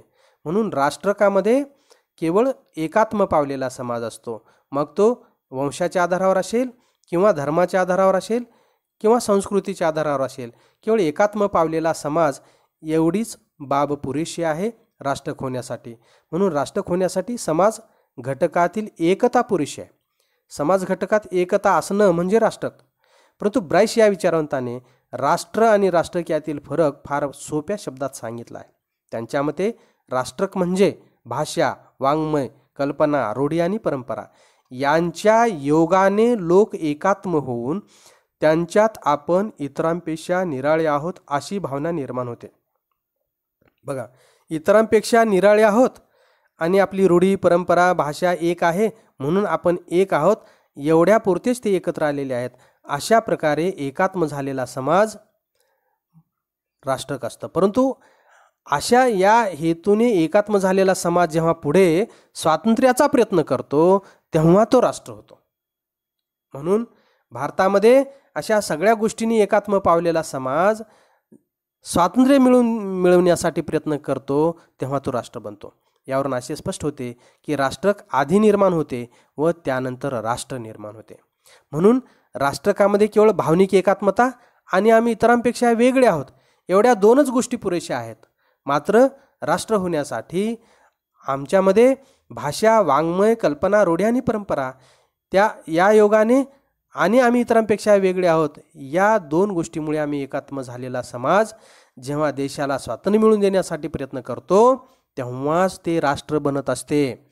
ते जर स्वातंत्र्य मिळवून देण्यासाठी प्रयत्न करत नसेल किंवा मिळालेलं स्वातंत्र्य टिकवून ठेवण्यासाठी प्रयत्न करत नसेल तर ते राष्ट्र होत नाही, केवळ राष्ट्रक असते. म्हणून केवळ भावनिक एकात्मता पावलेला आणि आम्ही इतरांपेक्षा निराळ्या होता असं म्हणणारा ते राष्ट्र नाही तर फक्त राष्ट्रक असते. आणि जेव्हा असा एकात्म पावलेला समाज, आम्ही इतरांपेक्षा वेगळे आहोत असे म्हणणारा समाज जेव्हा स्वातंत्र्य मिळण्याच्या दृष्टीने प्रयत्न करतो तेव्हा ते राष्ट्र बनत असते. म्हणून अगोदर राष्ट्रक निर्माण होते आणि नंतर राष्ट्र निर्माण होते. म्हणून राष्ट्रक आधी निर्माण होते व त्यानंतर राष्ट्र निर्माण होते. माझ्या मते तुम्हाला ही संकल्पना क्लिअर झाली असेल. त्याच्यानंतर राष्ट्र निर्माण करणारे घटक तुम्हाला मुद्दाम मी विस्ताराने घेतलेला आहे, कारण आपल्याला बघितलं आपण की भाषा, धर्म, संस्कृती, वाङ्मय असे वेगवेगळे घटक लोकांना एकत्र आणत असतात आणि भावनिक एकात्मता निर्माण होत असते. म्हणून त्या प्रत्येक शब्दाचा सलग समान भूप्रदेशावर राहणारा समाज भावनिकदृष्ट्या एकात्म पावतो आणि मग तो एकात्म पावलेला समाज आपला हा भौगोलिक प्रदेश स्वतंत्र झाला पाहिजे आणि आपलं स्वतःचं सार्वभौम सत्ता निर्माण झाली पाहिजे, राज्य निर्माण झालं पाहिजे अशी भावना निर्माण होते. तेव्हा त्याची जी राष्ट्रीयत्वाची वाटचाल असते ते राज्य निर्माण करण्याकडे असते. म्हणून राष्ट्र निर्माण करणारे जे वेगवेगळे घटक आम्ही बघितले की भाषा, समान भूप्रदेश, संस्कृती, समान इतिहास, एकाच वंशाचे लोक, ते थोडंसं विस्ताराने तुम्हाला लक्षात येण्यासाठी आहे. म्हणून राष्ट्र निर्माण करणारे घटक, समाजात आपण एक आहोत ही भावना निर्माण करणारे अनेक घटक आहेत. त्यापैकी काही महत्त्वाच्या घटकांचा आपण परिचय करून घेऊ. राष्ट्र निर्माण होण्यासाठी हे सर्व घटक असावेच लागतात असे नाही किंवा या घटकापैकी अमुक घटक असल्याशिवाय एकता होऊ शकत नाही असेही नाही, परंतु सर्वसाधारणपणे हे घटक लक्षात घेतले जातात. म्हणून साध्या साध्या गोष्टी आहेत. आपण म्हणतो की रेल्वे ही राष्ट्राची संपत्ती आहे. तर राष्ट्र म्हटल्यानंतर हा भौगोलिक भूप्रदेश नाही. राष्ट्र म्हटल्यानंतर या भूप्रदेशात राहणारा प्रत्येक व्यक्ती, धर्म, संस्कृती कोणत्याही बाबीचा असो या सर्वांची आहे. म्हणून राष्ट्राची संपत्ती आहे. म्हणून ही सगळी जी भौतिक संपत्ती आहे ती सगळ्यांनी जपली पाहिजे. एस टी महामंडळामध्ये आपण एस टीमध्ये बघतो, एस टी ही आपल्या देशाची संपत्ती आहे आणि आपण वेगवेगळ्या धर्माचे, जातीचे, वेगवेगळ्या प्रदेशातले लोक त्यात बसून प्रवास करतो. म्हणून ते आपल्या सर्वांची आहे. अंतर्मनातून वाटलं पाहिजे प्रत्येकाला की ही माझी एस टी आहे, माझी बस आहे. म्हणून याचं आपण संगोपन केलं पाहिजे. कुठल्याही हिंसाचारात दगडफेक न करता आपण त्याचं रक्षण केलं पाहिजे. सार्वजनिक संपत्तीचं आपण रक्षण केलं पाहिजे, आपलं परम कर्तव्य आहे. म्हणून राष्ट्रामध्ये आपण ज्या भूप्रदेशात राहतो त्याच्याबद्दल तर आपुलकी राहते, परंतु जी सर्वसाधारण सार्वजनिक क्षेत्रातली संसाधनं आहेत त्याचं सुद्धा जतन करण्याची जबाबदारी आपल्यावर आहे. समान भूप्रदेश बघा, जो समाज अनेक वर्षे एकाच भूमीत राहत असतो तो राष्ट्र निर्माण करू शकतो. बघा, समान भूप्रदेशात जो समाज अनेक वर्षे एकाच भूमीत राहत असतो तो राष्ट्र निर्माण करू शकतो. म्हणजे एकाच भूमीमध्ये राहणाऱ्या लोकांमध्ये आपापच भावनिक एकात्मता निर्माण होते. आम्ही एकच आहोत. बघा, एकाच गावामध्ये राहणाऱ्या लोकांमध्ये आपण एकाच गावचे आहोत असं वाटतं का नाही? तसं आम्ही एकाच भूभागावर आहोत, हिंदुस्थानच्या भूमीवर आहोत असं जेव्हा आपल्याला वाटतं आणि आम्ही सगळे एकच आहोत, जरीही बंगाली किंवा तमिळी, कन्नडा जरी वेगवेगळ्या भाषा असल्या तरी आम्ही शेवटी भारतीय आहोत. एकाच भूभागावर, समान भूभागावर राहणारे, अनेक वर्षापासून एकत्र राहणाऱ्या लोकांमध्ये अशी एकात्मतेची, आपुलकीची भावना निर्माण होत असते आणि मग राष्ट्र निर्माण होऊ शकते. म्हणून समान भूप्रदेश, जो समाज अनेक वर्ष एकाच भूमीत राहत असतो तो राष्ट्र निर्माण करू शकतो. त्या समाजातील लोकांचे त्या भूमीवर प्रेम निर्माण होते. काही जण त्या भूमीला मातृभूमी म्हणतात तर काही जण त्या भूमीला पितृभूमी म्हणतात. अशा समाजातील लोक समान भूमीमुळे स्वतःला मातृभूमीची लेकरी समजतात. राष्ट्र निर्माण होण्यास शक्यतो सलग भूमी अधिक उपयुक्त ठरते. जर भूमी खंडित असेल तर त्या त्या खंडातील लोक त्या त्या खंडावर प्रेम करण्यास शिकतात व एक होतात. उदाहरणार्थ, पाकिस्तानची भूमी 2 तुकड्यात विभागली होती. त्यामुळे पश्चिम पाकिस्तान व पूर्व पाकिस्तान या दोन विभागातील समाजात ऐक्य निर्माण होऊ शकले नाही. अखेरीस पाकिस्तान व बांगलादेश हे स्वतंत्र देश निर्माण झाले. राष्ट्र बनण्यास एकसंघ भूमी आवश्यक घटक आहे. एकसंघ भूमीमुळे समाजातील वांशिक, धार्मिक, भाषिक भेद गौण बनतात. एकसंघ भूमीत एक भाषा, एक लिपी, एकाच प्रकारचे वाङ्मय, एकाच प्रकारची जीवन पद्धती विकसित होऊ शकते. त्यातून लोक भावनिकतेने एकात्म होण्यास मदत होते. राष्ट्र बनण्यासाठी भूमी हा महत्त्वाचा घटक आहे. उदाहरणार्थ, इस्रायलवर ताबा मिळवण्यापूर्वी स्वतःच्या मालकीची भूमी नसलेले ज्यू लोक राष्ट्र होते, कारण त्यांच्यात एकात्मतेची भावना होती. म्हणून राष्ट्र बनण्यासाठी भूमी हा महत्त्वाचा जो घटक आहे तो आवश्यकच आहे असे नाही. परंतु इस्रायलवर ताबा मिळवण्यापूर्वी जगामध्ये विस्कळीत झालेले हे ज्यू लोक होते, वेगवेगळ्या देशात राहणारे. तरी त्यांच्यामध्ये मनामध्ये एकमेकाबद्दल अत्यंत आदर, प्रेम, आपुलकी, जिव्हाळा होता, एकजूट होती, भावनिक एकात्मता होती. आणि मग त्यांना इस्रायल हा भूप्रदेश मिळाला तेव्हा ते त्या ठिकाणी एकत्र आले आणि स्वतंत्र सार्वभौम राज्य निर्माण झालं त्यांचं. म्हणून सलग भूमी किंवा निश्चित भूप्रदेश मिळाल्याशिवाय राज्य होत नाही. आणि म्हणून अशा वेगवेगळ्या भूप्रदेशात विभागलेला हा समाज जेव्हा एकत्र आला तेव्हा ते राज्य निर्माण झालं. भावनिक एकात्मतेने ते राष्ट्र होते, कारण त्यांना काही भूमी नव्हती. परंतु सलग भूमी असल्यानंतर समान भाषा, धर्म, भाषिक भेद जे आहेत ते गौण राहतात आणि आपल्या भूमीचं रक्षण करण्यासाठी आपल्या प्राणाची बाजीसुद्धा द्यायला तयार असतात. आज आपण पाहतो भारत आणि चायनाच्या संदर्भात लडाखच्या सीमेवरचा भाग जो आहे याच्यामध्ये वाद निर्माण झालेला आहे. वाद आपल्यापासून कोसो दूर सीमेवर आहे, परंतु आम्ही आमच्या भारतीय भूमीमध्ये जिथे कुठे असो तेव्हा आपल्या मनामध्ये आपल्या भारत मातेबद्दल प्रेम, आपुलकी, जिव्हाळा, म्हणून आपण मातृभूमी, पितृभूमी म्हणतो आणि त्याच्यासाठी प्राण अर्पण सुद्धा करायला तयार असतो. ही आहे खऱ्या अर्थाने राष्ट्रीयतेची भावना. म्हणून सलग भूप्रदेश नसेल, जसं आपण उदाहरण दिलं पाकिस्तानचं, पूर्व पाकिस्तान आणि पश्चिम पाकिस्तान दोन तुकड्यामध्ये विभागलेला होता. भारताच्या पश्चिम बाजूला पश्चिम पाकिस्तान आणि आजचा जो बांगलादेश आहे तो पश्चिम बंगालच्या पूर्वेच्या बाजूला बांगलादेश, आणि तिकडला तुकडा आणि हा इकडा पश्चिमेकडला तुकडा आम्ही एक आहोत असं जेव्हा वाटतं त्यांना. परंतु नंतर त्या परिसरातील त्या खंडातील लोकांचं प्रेम आपापल्या खंडावर निर्माण होतं आणि ते लोक एकात्म पावतात, एकजूट होतात. आणि म्हणून या पश्चिम पाकिस्तानपासून पूर्व पाकिस्तान हा 1971ला स्वतंत्र झाला आणि एक वेगळी सार्वभौम सत्ता निर्माण झाली आणि एक बांगलादेश हे राज्य निर्माण झालं. म्हणून सलग भूप्रदेश नसेल, खंडित असेल, तर त्या परिसरामध्ये किंवा त्या खंडात राहणाऱ्या लोकांमध्ये एकजूट निर्माण होत असते आणि आपण त्यांच्यापेक्षा वेगळे आहोत अशी भावना निर्माण होत असते. म्हणून सलग भूप्रदेश असेल तर अशा सलग भूप्रदेशाचं रक्षण करण्यासाठी आमची भाषा, वंश, धर्म हे भेद आम्ही गौण मानतो. जेव्हा जेव्हा आमच्या भारतावर असं परकीयांचं आक्रमण किंवा अशी संकटाची स्थिती येते, आज अशी आलेली आहे की चायनाने आमच्या लडाखच्या संदर्भात वाद निर्माण केलेला आहे, अशा वेळेस आमच्यामध्ये ना धर्म, ना जात, ना प्रदेश, ना भाषा हे सगळे मुद्दे गौण होतात आणि भारत मातेसाठी आमचं रक्त सळसळतं, आम्ही आमचा जीव प्राण द्यायला तयार असतो. म्हणून अशा प्रकारे समान भूप्रदेश हा राष्ट्र निर्माण करत असतो. आम्ही सलग भूमीमध्ये राहणारे, एकाच भूप्रदेशात राहणारे, आम्ही भारतीय, हिंदुस्थानी अशा स्वरूपाने आम्हाला स्वाभिमान वाटतो की आम्ही एक आहोत. आणि म्हणून राष्ट्र निर्माण करणारा जो महत्त्वाचा पहिला घटक आहे समान भूप्रदेश. परंतु समान भूप्रदेश नसेल तर राष्ट्र घडत नाही असं नाही. आपण पाकिस्तानचं उदाहरण घेतलेलं आहे.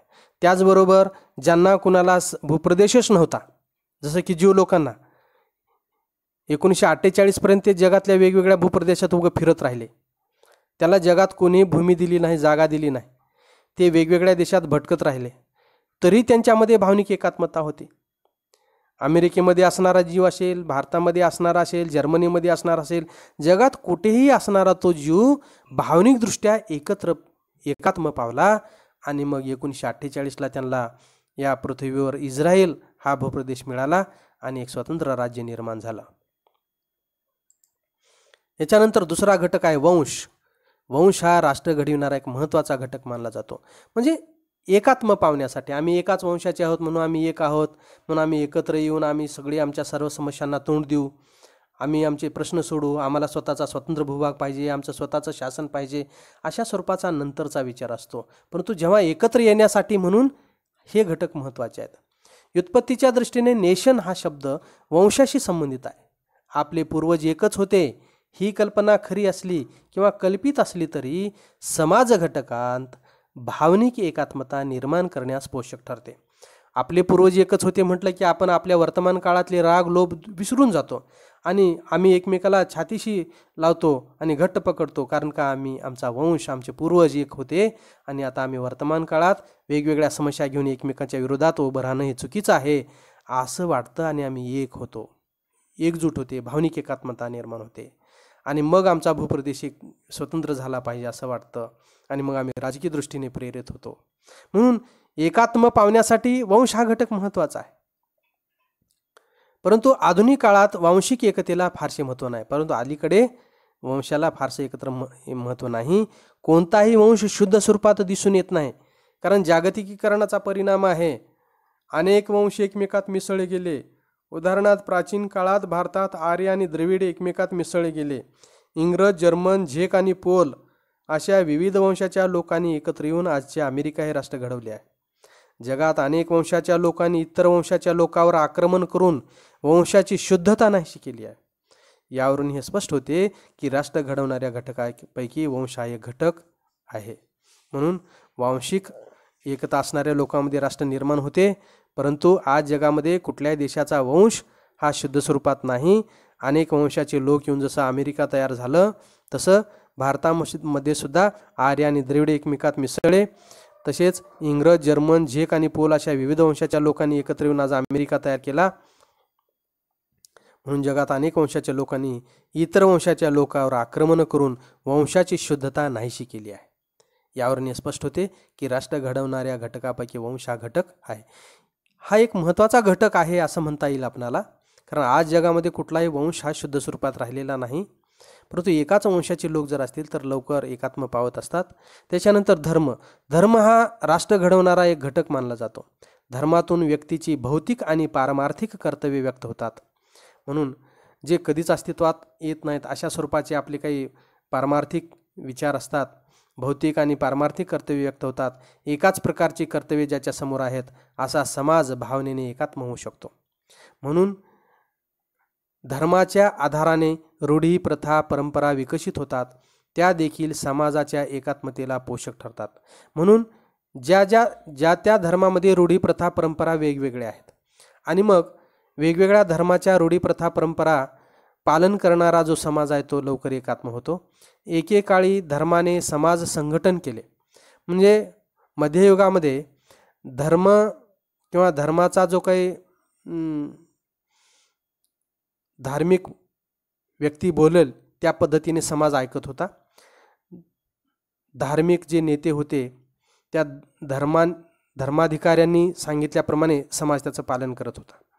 परंतु नंतरच्या काळात धर्मामुळे समाजाला एकत्म स्वरूप प्राप्त होते असे आता मात्र म्हणता येणार नाही.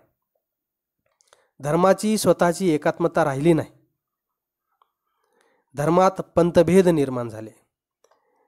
त्यामुळे एकाच धर्माचे अनुयायी विभागले गेले. एकाच धर्मामध्ये आता अनेक पंथभेद झालेले आहेत. त्याच्यामुळे एकाच धर्माचे अनुयायी किंवा अनुकरण करणारे लोक विभागले गेले. विज्ञान युगामुळे धर्माचे महत्त्व कमी झाले. राजकीय, आर्थिक आणि सामाजिक समस्यामुळे लोकांचे धर्मावरील लक्ष विचलित झाले. धर्मश्रद्धेतील तीव्रता कमी झाली. ख्रिश्चन धर्म हा युरोपातील लोकांचा धर्म असूनही युरोप हे एक राष्ट्र नाही. बघा, युरोपमध्ये ख्रिश्चन धर्माचे लोक होते तरी युरोपमध्ये वेगवेगळे राज्य निर्माण झाले. ते संपूर्ण एकच राज्य होऊ शकले नाही. म्हणून ख्रिश्चन धर्म हा युरोपातील लोकांचा धर्म असूनही युरोप हे एक राष्ट्र नाही. कारण संपूर्ण युरोपवर निष्ठा असणाऱ्या लोकांच्या नंतरच्या काळात आपापल्या भागापुरत्या त्यांच्या निष्ठा मर्यादित झाल्या आणि मग वेगवेगळे राष्ट्र झाले. ते एक राष्ट्र होऊ शकले नाही. भले धर्म एक जरी असला तरी जे दूरदृष्टी होती, संपूर्ण युरोपवरची नजर, म्हणजे संपूर्ण युरोप हा एकाच धर्माचा आहे आणि आम्ही सगळे एक आहोत अशी मनातली जी भावना होती ती नंतरच्या काळात कमी होऊन आपल्या आपल्या पायापुरती मर्यादित झाली. आपल्या आपल्या नजरेसमोर असणारा प्रदेश जो आहे तो आपला वाटू लागला आणि संपूर्ण युरोपवरच्या निष्ठा कमी झाल्या. आणि मग त्या भले युरोपमध्ये एकच धर्माचे लोक असले तरी वेगवेगळी राष्ट्र निर्माण झालेली आहेत, ते एक राहू शकले नाहीत. तेथे फ्रान्स, जर्मनी, इटली इत्यादी अनेक राष्ट्रे आहेत. मध्य पूर्वेतील राष्ट्रात इस्लामचे तत्त्वज्ञान मानले जात असले तरी इराण, इराक, अरबस्थान इत्यादी निराळे राष्ट्रे आहेत. पाकिस्तानातील बहुसंख्य लोकांचा इस्लाम धर्म असूनही बांगलादेश पाकिस्तानातून फुटून अलग झाला आहे. आधुनिक समाजात लोकशाहीबरोबर धर्मनिरपेक्षतेचा विचार रुजला जात आहे. आता धर्मनिरपेक्षता म्हणजे शासकीय व्यवस्थेसमोर किंवा राज्यासमोर कुठलाही एक धर्म राहणार नाही किंवा राज्याचा कोणताही एक धर्म राहणार नाही. राज्य कोणत्या एका धर्माला महत्त्वाचं स्थान देणार नाही, तर राज्य किंवा कायद्यासमोर सर्व धर्म समान असतील अशा स्वरूपाचा विचार म्हणजे धर्मनिरपेक्षतेचा विचार. सर्व धर्म समभाव निर्माण करण्याचा प्रयत्न होत आहे. परधर्म सहिष्णुतेची वृत्ती विकसित व्हावी म्हणून प्रयत्न केले जात आहेत. परधर्म सहिष्णुता, कारण दुसऱ्या धर्मामध्ये जे चांगलं आहे त्याचा आदर करायला काय हरकत आहे. कारण शेवटी मानवी कल्याणासाठी, मानवजातीच्या हितासाठी जगामध्ये ज्या ज्या धर्मामध्ये चांगलं आहे, जे मानवी कल्याणासाठी उपयुक्त आहे, मानवी जीवनाला चा उद्धार करणार आहे, असं तत्त्वज्ञान घ्यायला काही हरकत नाही. अशा स्वरूपाचा विचार म्हणून परधर्म सहिष्णुतेची वृत्ती विकसित व्हावी म्हणून प्रयत्न केले जात आहेत. धर्माला व्यक्तिगत स्वरूप यावे असे प्रयत्न आहेत, कारण धर्म हा ती व्यक्तिगत बाब आहे आणि त्याच्या धर्मानुसार त्याच्या चालीरीती, रूढी, परंपरा हा त्याचा व्यक्तिगत प्रश्न असेल. अशा स्वरूपाचा विचार किंवा प्रयत्न चाललेले आहेत. म्हणून राष्ट्र घडविणाऱ्या घटकात धर्माला मर्यादित महत्त्व आहे असे म्हणता येईल. ह्या अलीकडल्या बाबी झाल्या, परंतु समान धर्माचे लोक भावनिकदृष्ट्या एकात्म होत असतात, हे एवढं लक्षात ठेवायचं आपण. नंबर 4, संस्कृती. एकाच संस्कृतीचे लोक लवकर एकात्म होऊ शकतात. म्हणून संस्कृती हा राष्ट्र घडवणारा एक महत्त्वाचा घटक मानला जातो. संस्कृतीत भाषा, लिपी, वाङ्मय, कपडे, खाणे पिणे, रूढी, चालीरीती, परंपरा, नैतिक मूल्य, धर्मकल्पना, संस्था इत्यादी अनेक घटकांचा समावेश होतो. म्हणजे या सगळ्या गोष्टीमध्ये सारखेपणा असणारे लोक एकत्र येतात आणि एकमेकाबद्दल आपुलकी, जिव्हाळा वाटतं आणि एकात्म पावतो समाज. इंटिग्रिटी निर्माण होते त्यांच्यामध्ये. इत्यादी अनेक घटकांचा समावेश होतो. संस्कृतीतून एकूण जीवन पद्धती व्यक्त होते. कशा पद्धतीने जीवन जगायचं हे संस्कृती. म्हणून समान संस्कृतीचे लोक समान जीवन पद्धती जगत असतात. एकाच प्रकारची जीवन पद्धती असलेले लोक भावनेने एक होऊ शकतात. राष्ट्र घडविण्यात संस्कृती या घटकाचा वाटा असला तरी त्याच्या काही मर्यादा आहेत. कोणत्याही समाजाच्या संस्कृतीचे स्वरूप स्थिर आणि एकात्म नाही. सर्वत्र संस्कृती संगम किंवा संस्कृती समन्वय आढळतो. भारतात आर्य आणि द्रविड यांनी सांस्कृतिक देवाणघेवाण केली. हिंदू आणि मुस्लिम यांच्यात सांस्कृतिक देवाणघेवाण झाली. या दोघांवरही पश्चिमी संस्कृतीचा काहीसा परिणाम झाला. खाणे पिणे, पोशाख, भाषा, संगीत, शास्त्र इत्यादी अनेक घटकात बदल झालेले दिसून येतो. अशा प्रकारच्या संस्कृतीच्या संमिश्र स्वरूपामुळे समाजातील निराळेपणाची, पृथुगात्मतेची भावना कमी होते. अशी मर्यादा असली तरी राष्ट्र घडविणारा घटक म्हणून संस्कृतीचे महत्त्व नाकारता येत नाही.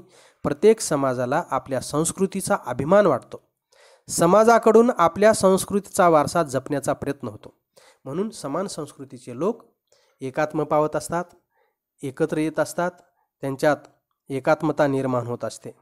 आजच्या संस्कृतीमध्ये आपण बघतो, आर्य द्रविड असेल किंवा हिंदू मुस्लिम असेल, पुन्हा या दोन्हीवरही पाश्चात्यांच्या संस्कृतीचा प्रभाव असेल, आज खाण्यापिण्याच्या पद्धती असतील किंवा वाङ्मय असेल किंवा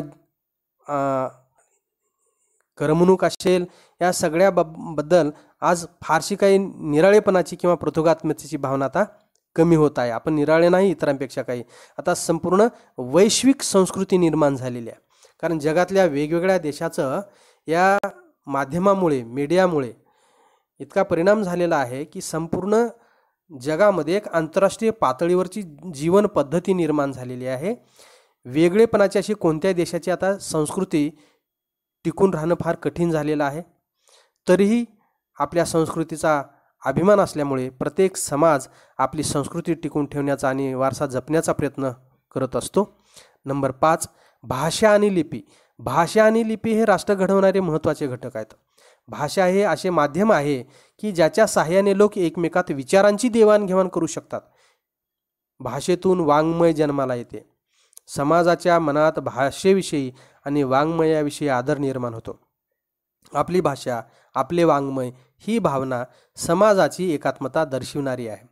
भिन्न समाजाच्या भिन्न भाषा असतात. भाषेच्या वेगळेपणामुळे आपण इतरांहून निराळे आहोत ही प्रतोगात्मतेची भावनाही विकसित होते. राष्ट्र घडवणारा घटक म्हणून भाषेला महत्त्व असले तरी त्याला मर्यादा आहेत. एक भाषिकाचेच राष्ट्र घडते असे नाही. स्वित्झर्लंडमध्ये फ्रेंच, जर्मन आणि इटालियन अशा 3 प्रमुख भाषा बोलल्या जातात, तरीही ते राष्ट्र आहे. इंग्रजी ही एकच भाषा वापरली जात असताना देखील आयरिश लोक ब्रिटिश लोकांशी एकात्म झाले नाहीत. म्हणून एकच भाषा किंवा वाङ्मय असणारे लोक लवकर एकात्म पावत असतात. आपली भाषा, आपलं वाङ्मय टिकून ठेवण्याचा दृष्टीनं प्रयत्न करत असतात. ते आपलं वेगळेपण, आपली प्रथोगात्मता दाखवत असतात. परंतु एकापेक्षा अनेक भाषा बोलणाऱ्यांचे सुद्धा राष्ट्र निर्माण होत असते. आपण बघितलं की तर या ठिकाणी आयरिश लोक ब्रिटिश लोकांशी एकात्म झाले नाहीत, जरी भाषा इंग्रजी असली तरी. त्याचबरोबर स्वित्झर्लंडमध्ये फ्रेंच, जर्मन आणि इटालियन अशा 3 प्रमुख भाषा बोलल्या जातात. म्हणजे एका भाषिकाचेच राष्ट्र घडते असे नाही, तर अनेक भाषिक जरी असले तरी त्यांच्यामध्ये सुद्धा एकात्मता निर्माण होऊ शकते. परंतु हा भाग मात्र प्रत्येकाच्या मनात थोडा बहुत का होईना टिकून राहत असतो. आपण म्हणतो माय मराठी. मराठी माध्यमातून शिक्षण घेणाऱ्यांना पायाभूत संकल्पना क्लिअर होत असतात असं म्हटलं जातं. एकंदरीत आम्ही राष्ट्रभाषा मानत असतो आणि मग दक्षिण लोक त्या हिंदी भाषेला थोडासा विरोध करतात आणि मग त्यांना हिंदी ही राष्ट्रीय भाषा नकोसं वाटतं. परंतु बहुतांशी देशामध्ये आपल्या हिंदी भाषा बोलली जाते म्हणून आपण हिंदीला राष्ट्रभाषा म्हटलेलं आहे. आणि वेगवेगळ्या प्रदेशात वेगवेगळ्या भाषा बोलल्या जात असल्या तरी प्रत्येकाचं, आता मराठीची भाषा जी आहे, मराठी भाषा, मराठीमध्ये लिहिलेलं वाङ्मय साहित्य जे आहे, विचार लिहिलेले आहेत, कविता लिहिलेल्या आहेत, निबंध लिहिलेले आहेत, वेगवेगळे मनोगत लिहिलेले आहेत, वेगवेगळे ज्ञान संपादन केलेलं आहे त्याच्यातून. आणि अशा प्रकारचं हे साहित्याबद्दल आपल्याला आपुलकी वाटत असते. तसेच अशा भाषा आणि लिपी समान असणाऱ्या लोकांमध्ये विचारांची देवाणघेवाण होऊ शकते आणि भाषेतून वाङ्मय जन्माला येते आणि समाजाच्या मनात भाषेविषयी आणि वाङ्मयाविषयी आदर निर्माण होतो. तसे आपली भाषा, आपली वाङ्मय ही भावना समाजाची एकात्मता दर्शविणारी आहे. म्हणून आमची भाषा जरी एक असेल, आमचं वाङ्मय एक असेल, तर आम्हाला आमच्यामध्ये एकात्मता निर्माण होणारी एक बाब आहे असं आपल्याला म्हणता येईल. परंतु भिन्न समाजाच्या भिन्न भाषा असतात. म्हणून भारतामध्ये विविध भाषा आहेत, वेगवेगळ्या प्रकारचे वाङ्मय आहे, तरीही आम्ही एक आहोत. कारण आमच्यामध्ये एकात्मतेची भावना संस्कृती या घटकामुळे असेल, सलग भूप्रदेशावर राहत असल्यामुळे असेल, किंवा आमचा समान इतिहास असल्यामुळे असेल. परंतु त्याबरोबरच भाषा आणि लिपी हा सुद्धा घटक तेवढाच महत्त्वाचा आहे असं आपणाला म्हणता येईल. नंबर 6, एक इतिहास. समाजाचा इतिहास जेव्हा एक असतो तेव्हा तो समाज लवकर एकात्म होऊ शकतो. भूतकाळाच्या वैभवामुळे किंवा पराक्रमामुळे समाज घटकांच्या मनात एकाच प्रकारच्या भावना निर्माण होण्यास मदत होते. आपला भूतकाळ भव्य असल्यामुळे आपला भविष्यकाळ उज्ज्वल असावा असे तरुण मनाला वाटू लागते. थोडक्यात म्हणजे इतिहास माणसात सामुदायिक मानापमान, सामुदायिक सुखदुःखे निर्माण करतो व समाज घटकांना एकाच भावनेच्या बंधनात आणतो. स्वातंत्र्यपूर्व काळात राजा राम मोहन रॉय, स्वामी दयानंद, स्वामी विवेकानंद इत्यादींनी भारतीय लोकांसमोर प्राचीन भारताच्या वैभवाचा आदर्श ठेवून त्यांच्यातील स्वाभिमान जागा करण्याचा प्रयत्न केला. भारतीय समाजाला राष्ट्र स्वरूप देण्याचा त्यांचा प्रयत्न होता. म्हणून एक इतिहास हा राष्ट्र निर्माण करत असतो. कारण आपला इतिहास जो आहे, भूतकाळाचा वैभव, आम्ही म्हणतो की भारत हा सोने की चिडिया होता, म्हणजे एवढा संपन्न असलेला देश, आणि मग आता पुढे सुद्धा आपला देश जगात असाच वैभव संपन्न व्हावा असं समाज मनामध्ये वाटत असतं. आणि आपण वैभव संपन्न असलेल्या या देशाचे वर्तमान काळातले नागरिक आहोत. आपल्या मागील पिढ्यांनी या वैभवाचा उपभोग घेतला, आनंद घेतला आणि नंतरच्या काळामध्ये वेगवेगळ्या परकीयांनी या सोने की चिडी असणाऱ्या भारताला लुटलेलं आहे आणि आर्थिक लूट करून अशा प्रकारची स्थिती केली. असं जेव्हा आपण चर्चा करतो तेव्हा आपण कुठल्याही जाती धर्माचे जरी असलो तरी आपल्यात आपुलकी निर्माण होते, कारण आपण आपल्या भूतकाळाबद्दल बोलत असतो आणि आपला समान भूतकाळ असतो. त्याचबरोबर आपला जो इतिहास आहे तो माणसात सामुदायिक मानापमान, सामुदायिक सुखदुःखे, जसं की आम्ही एकत्र आल्यानंतर आम्ही जेव्हा इंग्रजांशी चर्चा करतो, इंग्रजांच्याबद्दल बोलतो, तेव्हा इंग्रजांनी भारताची कशी लूट केली, इंग्रजांनी भारताच्या लोकांना कसं अपमानित जीवन जगवलं किंवा अपमानित जीवन जगण्यास भाग पाडलं, अपमानित केलं अशा प्रकारे, किंवा कशा प्रकारे अन्य अत्याचार केले, अशा प्रकारची जेव्हा चर्चा करतो तेव्हा आपण आपली भाषा, आपली संस्कृती, आपला धर्म ह्या सगळ्या गोष्टी बाजूला सोडून आपण आपल्या मनामध्ये एक चीड निर्माण होते त्यांच्याबद्दल आणि आपण एक आहोत असं वाटत असतं. आणि आता अशा प्रकारचा प्रसंग कधीही आपल्या पिढ्यानपिढ्या पुढे येणार नाही आणि याच्यासाठी आपण एक राहण्याची गरज आहे. भले आपल्या जाती, धर्म, संस्कृती वेगवेगळ्या असल्या तरी आपण सगळे एक आहोत. विविधतेत एकता, अशा प्रकारची ही व्यवस्था भारतामध्ये आहे आणि जगामध्ये अशा स्वरूपाची व्यवस्था कुठेच नाही.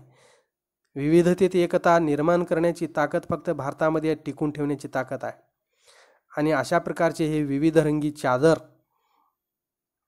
जगामध्ये प्रत्येकांना आकर्षित करते आहे. आज भारताचं तत्त्वज्ञान संपूर्ण जगाला आधार देईल असं वाटत असतं. म्हणून स्वातंत्र्यपूर्व काळात राजाराम मोहन रॉय असेल, स्वामी दयानंद, राजाराम मोहन रॉय यांनी, तसेच स्वामी दयानंद, स्वामी विवेकानंद इत्यादींनी भारतीय लोकांसमोर प्राचीन भारताच्या वैभवाचा आदर्श ठेवून केवळ भौतिक संपन्नताच नाही तर आध्यात्मिक संपन्नता होती. आणि म्हणून स्वामी विवेकानंदांनी जे काही केलेलं भाषण होतं, माय ब्रदर्स अँड सिस्टर्स, याच्यातूनच लक्षात येतं की भारतीय संस्कृती ही किती वैभवशाली आणि किती वरच्या लेवलची होती हे लक्षात येतं आणि त्याच्यातून स्वाभिमान जागा करण्याचा प्रयत्न केला जातो. भारतीय समाजाला राष्ट्रस्वरूप देण्याचा त्यांचा प्रयत्न होता आणि म्हणून त्यांचेच आम्ही आज पुढे वारसा चालवला पाहिजे. म्हणून आम्ही एकत्र आलं पाहिजे, मिळालेलं स्वातंत्र्य टिकून ठेवलं पाहिजे आणि त्याच्यासाठी विकासासाठी एकत्र आलं पाहिजे, बंधुभावाने राहिलं पाहिजे, एकात्मतेनं राहिलं पाहिजे आणि प्रत्येकाला समानतेची वागणूक मिळाली पाहिजे. प्रत्येकाला आम्ही या भारताचे नागरिक आहोत, भारताचा एक अभिन्न घटक आहोत आणि या भारत मातेबद्दल, मातृभूमीबद्दल प्राण द्यायला आम्ही तयार आहोत अशी भावना प्रत्येकाच्या मनात निर्माण झाली पाहिजे. आणि शेवटी एकाच प्रकारचे आर्थिक हितसंबंध, समाजातील घटकात जेव्हा एकाच प्रकारचे आर्थिक हितसंबंध निर्माण होतात तेव्हा त्यांच्यात राष्ट्रीयत्वाची भावना लवकर निर्माण होते. या बाबतीत जपानचे उदाहरण बोलके आहे. मात्र राष्ट्र घडण्यास कारणीभूत झालेल्या घटकात आर्थिक संबंधाला फार महत्त्व देता येत नाही. म्हणून मजुरांचे हितसंबंध एक असतात म्हणून ते राष्ट्र होऊ शकत नाहीत. म्हणून एखाद्या ठिकाणी कामाला आलेले मजूर काम करण्यासाठी एकत्र आले म्हणून ते राष्ट्र होऊ शकत नाहीत. भले एकाच प्रकारचे आर्थिक हितसंबंध जरी असले आणि ते भावनिकदृष्ट्या एकात्म जरी असले तर ते राष्ट्र होऊ शकत नाहीत असं म्हटलेलं आहे. परंतु एकाच व्यवसायामध्ये काम करणारे लोक सामुदायिकरित्या एकत्र येत असतात. जसे की भारतामधला शेतकरी शेतीच्या संदर्भात जेव्हा वेगवेगळा विषय येतो तेव्हा ते लवकर एकत्र येत असतात. त्याच्यानंतर नंबर 8, समान राजकीय महत्त्वाकांक्षा. समान राजकीय महत्त्वाकांक्षाने एकात्म पावलेला समाज हा राष्ट्र घडवत असतो. म्हणून भारताच्या संदर्भात असं झालेलं आहे, समान राजकीय महत्त्वाकांक्षा. वेगवेगळे धर्म, वेगवेगळ्या संस्कृतीचे आणि वेगवेगळ्या प्रदेशात राहणाऱ्या लोकांमध्ये समान राजकीय महत्त्वाकांक्षा होते. आपला भूप्रदेश स्वतंत्र झाला पाहिजे, इंग्रजांना इथून घालवलं पाहिजे, अशा स्वरूपाची समाजातल्या समाज मनाच्या घटकात एक विचार होता. समाज घटकांच्या मनात जेव्हा समान राजकीय महत्त्वाकांक्षा निर्माण होते तेव्हा त्यांच्यात लवकर ऐक्य निर्माण होऊ शकते. धर्म, वंश, संस्कृती, भाषा इत्यादी घटक राष्ट्र घडवण्याच्या दृष्टीने प्रभावी ठरत नसतात, परंतु समाजात समान राजकीय महत्त्वाकांक्षा असल्या तर त्या समाजाला राष्ट्रस्वरूप प्राप्त होऊ शकते. स्वातंत्र्यपूर्व काळात भारतीय समाजात धार्मिक, सांस्कृतिक इत्यादी बाबतीत भेद असले तरी देशाचे स्वातंत्र्य हे समान उद्दिष्ट लोकांसमोर ठेवले गेल्याने समाजाला राष्ट्रस्वरूप प्राप्त होऊ शकले. स्वातंत्र्योत्तर काळात देशाचा सर्वांगीण विकास हे समान उद्दिष्ट असल्याने भारतीय राष्ट्र असे म्हणता येते. म्हणून समान राजकीय महत्त्वाकांक्षा असलेला समाज हा एकात्म होतो आणि राष्ट्र घडवत असतो. म्हणून महात्मा गांधींनी या संपूर्ण जनतेचं प्रतिनिधित्व केलं आणि प्रत्येकाच्या मनामध्ये आपण समान राजकीय महत्त्वाकांक्षा कुठल्याही जातीचा, धर्माचा, वंशाचा, संस्कृतीचा असला तरी त्या गौण मानून प्रत्येकाने समान राजकीय महत्त्वाकांक्षाने स्वातंत्र्य मिळवण्यासाठी म्हणून एकत्र येऊन जीवाची बाजी लावली आणि प्राणसुद्धा दिले. आणि म्हणून अशा प्रकारे मिळवलेला स्वातंत्र्य ते टिकून ठेवण्यासाठी आणि स्वातंत्र्योत्तर काळात देशाचा सर्वांगीण विकास करण्यासाठी आपण समान उद्दिष्ट असल्याने भारतीय राष्ट्र घडते असं म्हणता येईल. म्हणून देशाचा सर्वांगीण विकास आणि हे समान उद्दिष्ट आहे आणि म्हणून आपण सगळ्यांनी एकत्र येऊन देशाच्या ध्येय धोरणाला आपण पुष्टी दिली पाहिजे आणि ते ध्येय धोरणे यशस्वी होण्यासाठी, अंमलात येण्यासाठी सर्वसामान्य तळागाळातील जनतेच्या किंवा जनमानसाच्या पाठिंब्याची आणि सहभागाची गरज आहे. म्हणून राष्ट्रीय समाज जेव्हा कुठल्या ध्येय धोरणामध्ये समाविष्ट होतो, सहभागी होतो, उदाहरणार्थ स्वच्छ भारत ही जी काही व्यवस्था आहे किंवा धोरण आहे, स्वच्छ भारत यंत्रणेमध्ये देशातल्या प्रत्येक व्यक्तीने सहभागी झाल्याशिवाय त्या ध्येय धोरणाची यशस्वीता होणार नाही. म्हणून जनतेचा सहभाग महत्त्वाचा आहे. हागणदारी मुक्त गाव असेल किंवा स्वच्छ ग्राम व्यवस्था असेल तर या देशातल्या सर्व शासन व्यवस्थेच्या ध्येय धोरणाची यशस्वीता होण्यासाठी जनतेच्या सहभागाची गरज असते. म्हणून सर्वांनी एकत्र येऊन देशाचा सर्वांगीण विकास करण्यासाठी म्हणून स्वातंत्र्य तर मिळण्यासाठी एकत्र आलो होतोच, पण आता स्वातंत्र्योत्तर काळामध्ये स्वातंत्र्य टिकून ठेवून देशाचा सर्वांगीण विकास साध्य करण्यासाठी सर्वांनी एकत्र एकजुटीने यायचं आहे आणि संपूर्ण जगाला दाखवून द्यायचं आहे की विविधतेतील एकात्मता ही कशी विकासासाठी पोषक असते. जसे की कोशिंबिरीचा वाडगा म्हटलेला आहे. कारण वेगवेगळ्या धर्माचे, वेगवेगळ्या वंशाचे लोक जसे वेगवेगळे भाज्या एकत्र करून कोशिंबीर केल्यानंतर कशी चविष्ट होते, तशा प्रकारचं या ठिकाणी उदाहरण दिलेलं आहे देशाच्या या व्यवस्थेला. त्याच्यानंतर शेवटी नंबर 9, एकात्म शासन संस्था. संपूर्ण समाज एकच सरकारकडून नियंत्रित होत असेल तर त्या समाजात लवकर एकात्मता निर्माण होऊ शकते. भारतात ब्रिटिश आल्यानंतर मोठा प्रदेश एकाच सरकारच्या नियंत्रणाखाली आला. त्यापूर्वी प्रदेशाच्या निरनिराळ्या भागात निरनिराळ्या राजवटी होत्या. ब्रिटिशांनी एकाच प्रकारचे प्रशासन निर्माण केले. न्यायपद्धती, वजनमापे इत्यादींना एकच स्वरूप आले. सरकारच्या न्याय्य प्रशासनाबद्दल समाधानाची भावना असू शकते. याउलट सरकारकडून होणाऱ्या अन्यायाबद्दल चीड निर्माण होते. विशेषतः परकीय सरकारबद्दल असंतोष उद्भवतो. अशा प्रकारच्या भावना समाज घटकात एकात्मता निर्माण करण्याला पोषक असतात. म्हणून एकात्म शासन संस्था इंग्रजाची व्यवस्था जशी एकात्म होती. कारण इंग्रज आल्यानंतर असे जे छोटे छोटे राजवटी होत्या त्या निरनिराळ्या ज्या राजवटी होत्या निरनिराळ्या भागातल्या त्याच्याऐवजी ब्रिटिशांनी एकाच प्रकारची प्रशासन व्यवस्था निर्माण केली. न्यायपद्धती, वजनमापे, नाणी इत्यादी एकच स्वरूप आले. सरकारच्या न्याय प्रशासनाबद्दल समाधानाची भावना असू शकते, परंतु त्यांनी केलेल्या अन्यायाबद्दल मात्र चीड निर्माण होते आणि मग अशा विशेष परकीय सरकारबद्दल असंतोष उद्भवतो आणि अशा प्रकारच्या भावना समाज घटकात एकात्मता निर्माण करून एकजूट निर्माण होते आणि स्वतंत्र असं समान राजकीय महत्त्वाकांक्षा असलेले लोक सार्वभौम राज्य निर्माण करण्यासाठी, स्वातंत्र्य मिळवून देण्यासाठी किंवा स्वातंत्र्य मिळवण्यासाठी जेव्हा प्रयत्न करतात तेव्हा ते खऱ्या अर्थाने राष्ट्र घडत असते. आणि अशा पद्धतीने आपण राष्ट्र म्हणजे काय, राष्ट्राचे घटक कोणते, राष्ट्र आणि राष्ट्र म्हणजे काय आणि राष्ट्राच्या वेगवेगळ्या व्याख्या, राष्ट्राची वैशिष्ट्ये या पहिल्या व्हिडिओमध्ये बघितलेलं आहे.